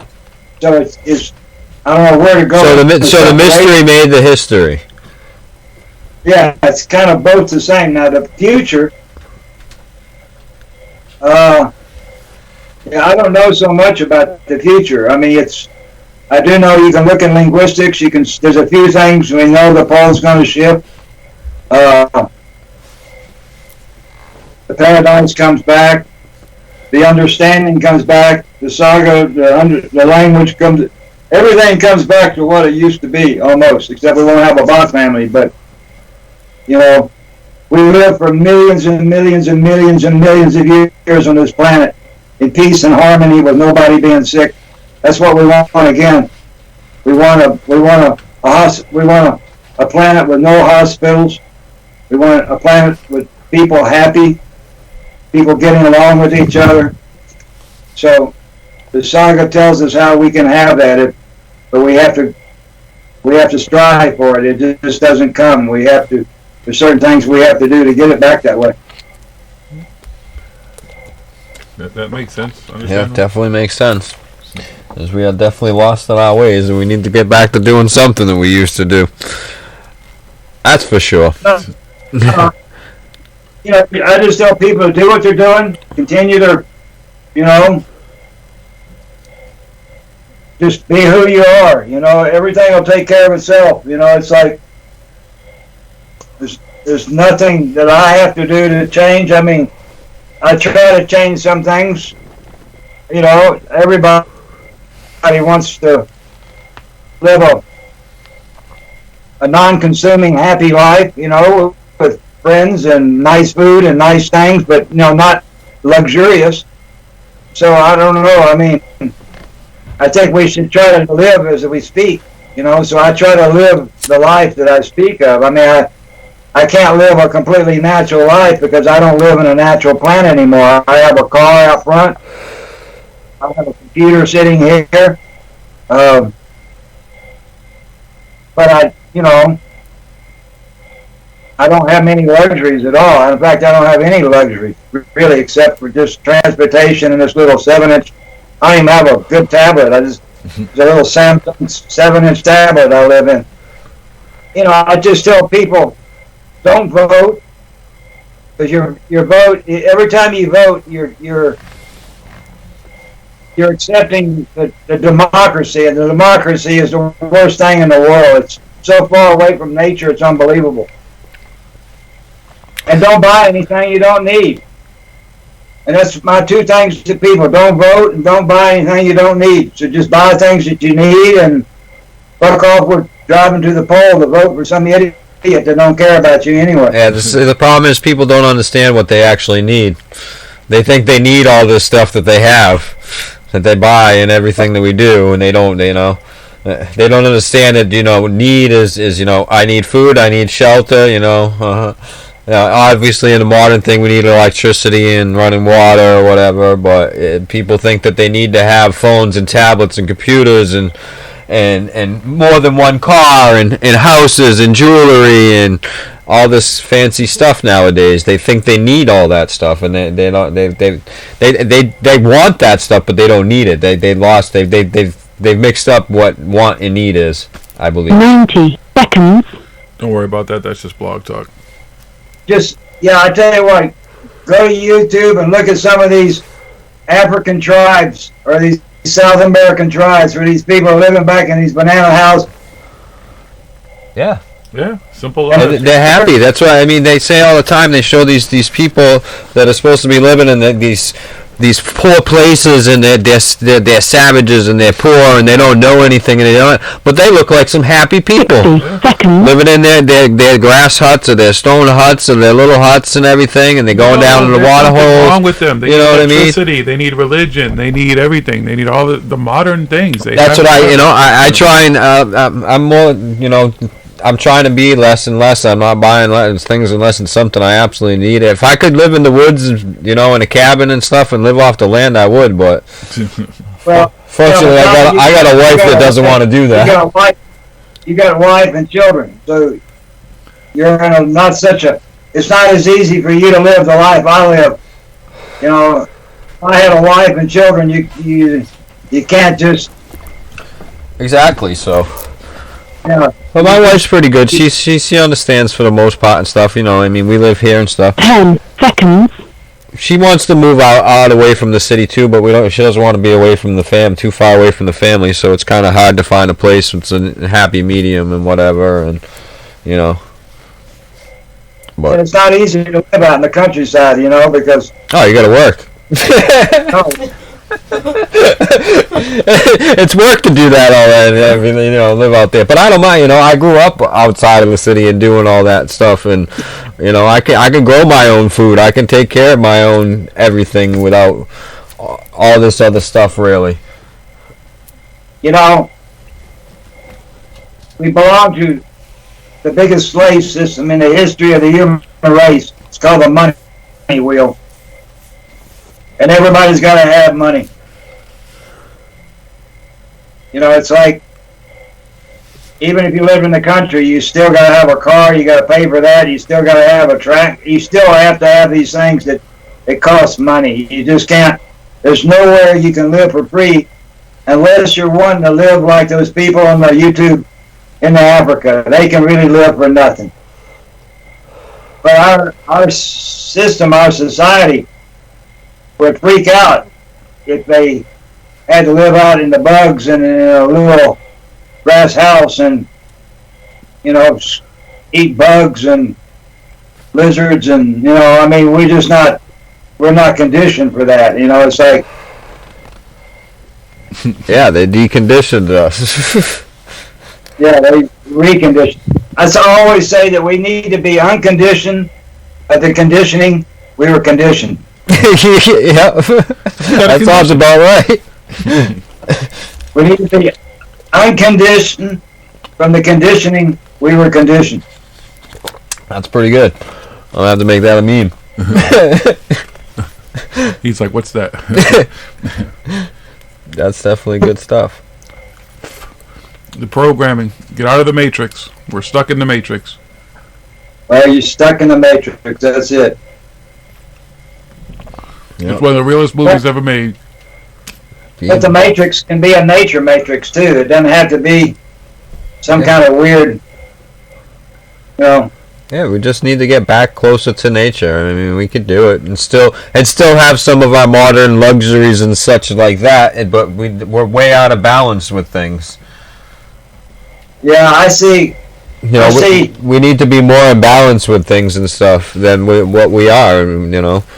Hopefully, with the way things are going and things seem to be shifting more back to a balance and stuff, a lot of people are, you know, wanting to get back into nature and stuff, and more, and hopefully more as we spread the SaGa here to more and more people as we can, more people start to understand and they, you know, want to go back, but you know.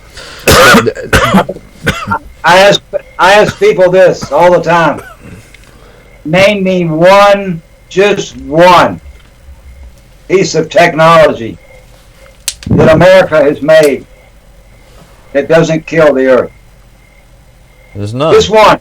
There's none. None. There is none.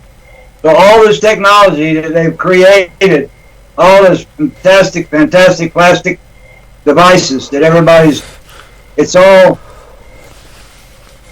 it's killing the earth, all of it. There is no technology. America has only done bad for the earth. Is the way I look at it. There's not one thing that we've made that's going to help the earth. It's not just America, though. Some of this stuff wasn't invented here and wasn't all started here in America. We're a big contributor to it. We are definitely one of the biggest contributors to it, probably the biggest. But it all wasn't. You can't just say it's China. It's a whole. Yeah, I mean, China's just ridiculous over there what they do. I mean, you know, at least we got some regulation over there. It's pretty much fucking sure, go for it, dude. Why not? Yeah, but China's not they're not coming up with the gadgets. They're just making them for cheap. Just jacking everybody's stuff. Well, yeah, but I think the television, the radio, spaceships, airplanes, cars, motorcycles, all this shit is from Europe or America, most all of it. It's all Western technology. I think that China, they make our stuff for us, but they didn't come up with the idea to make the car or the airplane or the spaceship or the computer. They just figured out how to make them cheaper than everybody else. But I think that the ideals of most of the technology that we use today in our Western way of life is created by some Europeans and mostly Americans. No, I get what you're saying. Yeah. Yeah, but, I see that point. Yeah. Get you there. And he's right. Well, we don't produce much. I mean, I think there are some people who are trying to produce some things within that will help the environment and help us. It's just, you know, it's also a growing thing too, part of the whole trend of trying to save the planet, trying to save ourselves too. So I think there's also a push of people trying to come up with ways to counter some of the stuff that we've done. But most of it, you're right, it's just bullshit and just. Well, he just. Give me an example there, Ziggy. Well, what are they trying to make it better for us? Well, I mean, there are people who are trying to figure out ways to use the plastic we've already created for things that, you know, will be more environmentally friendly. I mean, I get what you're saying in the bigger scheme. In the smaller scheme of things, there are people who are trying to come up with ways to save the planet, ways to fix all the shit that we've already done. Yeah, the shit's already here, so okay, let's use it in a usable way that doesn't hurt the environment anymore and whatever. But then there's people who are also coming up with technologies that are useful and are beneficial for the environment, like what they're doing with hemp and stuff right now. The hemp technology is incredible for I mean, making clothes, making houses, you can make hemp plastic, which is good for the environment. It's biodegradable. It returns back, and everything made from hemp is like a zero carbon. It's a carbon negative pretty much, especially hemp concrete and some of the things like that in the clothing. It literally sucks carbon out of the air and stuff, and then puts it back. I mean, hemp is an amazing thing, and people are discovering this, and they're using those technologies so that we can have things, you know.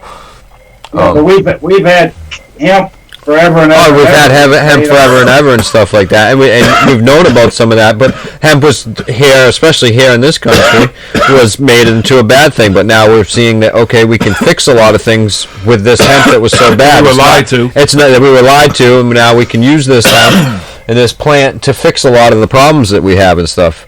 You know. Yeah, but we don't need. Yeah, I don't know. I mean, hemp is a natural product. I don't know what they're doing with hemp today. If it entails you have to have a factory where you're running electric machines to work with this stuff, you're not really being organic. As long as you keep it organic, that's my bottom line. No, they've just found ways to you could mix the stuff up yourself, in a bucket and stuff at your house, and you can make hemp concrete and everything. Obviously, they do it in a big, huge factory and stuff, and the factories that do it, they try and do it as environmentally as possible and whatever, you know what I mean? Obviously, it's going to be a long time before we eliminate that process and everybody goes back to making their own houses with concrete and building their own houses, with stones and bricks or with trees and stuff like that. So there's going to be some of that, but there's the transition of that where they're using these products and stuff, and it's finding ways to use these things in ways that they might not have. They might have done it. There's actually evidence that they used to use hemp concrete thousands and thousands of years ago. But now we're figuring this out again, which is a natural thing, and we're doing it. And they might be making a whole bunch of hemp concrete in a factory or something like that, but it's not making steel and plastic and all the other fucking the shit concrete that they make that's fucking not good. So but this concrete is really one. It lacks beauty. It lacks any kind of aesthetics or aesthetic. It's really a horrible looking stuff, concrete. It's like and it falls apart, especially when you put the rebar in it. That rust starts to fall apart. That cement, it lasts for a few hundred years, and then but all these buildings built out of cement, they're all going to fall down one day. I think cement is really it's a lazy man's way of building a building, but it's it does save cutting mountains away for the stones. But in the paradise time we live in a wood culture, we lived in these houses they call Louvre-Hus. And Louvre means leaf, and Hus means house. And they would come to one grove where all these trees were growing, and they would just pull the tops of the trees over and tie them together. And these branches would start to grow into the branches of the tree next to them, and just make one big canopy. Our houses were living. They didn't need nails. They didn't need to cut anything. They were living houses. Yeah, that'd be the greatest thing ever, but again, it's going to take a long time to get 7.5 billion, 7.7 billion people to live that way again, you know what I mean? It's a lot of people, it's a lot of trees that we got to grow that we can do that with and stuff, and so in the meantime, we do things and stuff, and we got to clean up a lot of pollution here and shit. Yeah. Hemp sucks the fucking, growing hemp just sucks up pollution everywhere. Hemp literally fucking absorbs radiation from nuclear fucking catastrophes and shit like that. It literally fixes the land and stuff. It takes a little while, but it's a plant that will literally do that, you know, and so growing that stuff everywhere, and then you can still use that afterwards. It's still usable. Like hemp, like Jack Harrow, like when that book, The Emperor Wore No Clothes. I mean, it's really, that's right there, and we're finding out that there's all kinds of stuff that we can do with that. There's, you know, I mean, unfortunately, yeah, we're gonna have to do some things that aren't fully in tune with nature for a while, but eventually, when the paradise time and everything shifts back, shit's gonna happen, and people are gonna be like, yeah, we can't do this shit anymore. You know what I mean? But in the meantime, there is a shift happening back towards that stuff. People want to be more in tune with that. People are growing their own food and stuff. People are doing things more themselves that they can do themselves with things. You know, you have people being more, you know, so it's...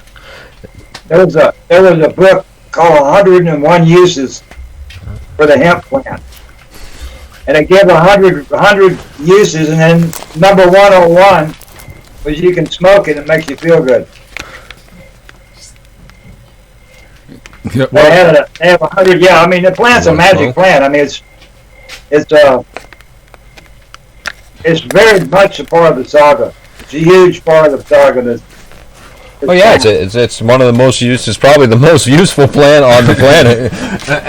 You know, like I said, it's got a lot of uses, more than any other plant. Like it does a lot of stuff, and we're just realizing now again that we can do it and do all kinds of great shit with it. Did you know that it's in the palm family? It's in the palm family. Well, according to the SaGa, everything came from palm trees and stuff like that, and had to change the trees, and so it was all palm. So I guess I could see that according to the SaGa. There's an ancient name for it in root called Vari palm, and Vari means fairy or dwarf. So it's a dwarf palm.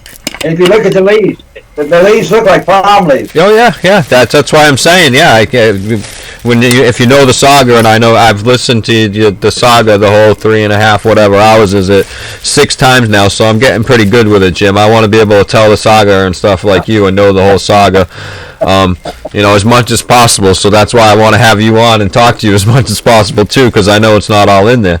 But yeah, when I know that everything used to be paradise times, everything was all palm trees and stuff, and then they changed things. They had to make the trees that would live in with the ice and the seasons and stuff like that, so they made the evergreen trees. Yeah. These are article trees, yeah, so they could have wood to burn. Yep. Yeah, you know, these little talks that we're doing they're very, very valuable, because there's little tidbits that we talk about in here that's not on those videos, you know. Yeah, I've watched your other videos too. I've tried and watch those ones too, like the one about the Atlantis and the Rajasthan one, and Welcome to Hell. I know them. See, I know them all. I know. I'm watching them all the time. So. Yeah, you know, and watch some of the stuff that Eeyore does. I mean, he's not as easy to understand as me, because English wasn't his first language, but it's amazing to listen to the Eeyore. You know, I can never be the storyteller he was, never. I mean, I can only be, you know, he was the master. Nobody blocked. Master Blaster. He had the velvet voice. And if you've ever listened to him do that sound system, it's amazing. The way he sings it.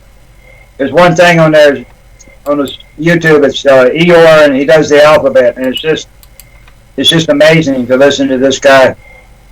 Give these, I can't come close to him, you know.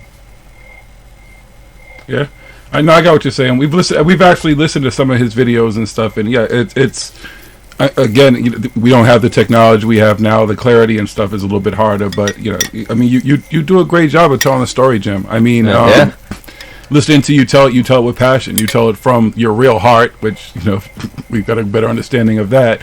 But your mind, the way you tell it, you don't skip a beat. It's like you said, you didn't.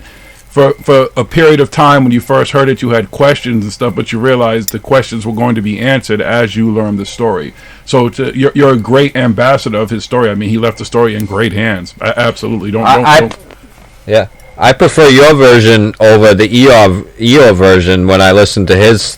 I forget, it's almost 3 hours. It's 2 hours and something when it's like it sounds like it's an old tape, and it's just pictures of him. It's not even him actually talking. One of the videos I found, it's like the oldest one and the oldest recording. It sounds like the oldest recording that I could find of him telling it. But I prefer your versions, and I listen to your stuff more than I listen to the stuff of where I can find Eeyore. Even what's the other guy, Michael? Michelle. Yeah, Michelle. Him.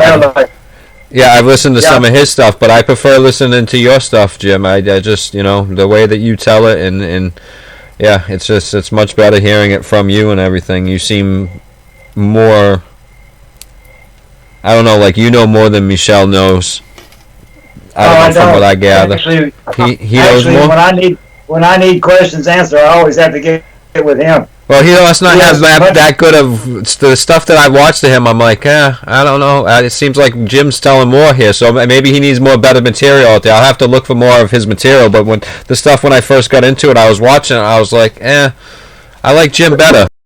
So maybe I'll just have to watch some of his other, try and find some of his. But yeah, Jim, we definitely. Michelle doesn't want to make any mistakes. That's why he hasn't put a lot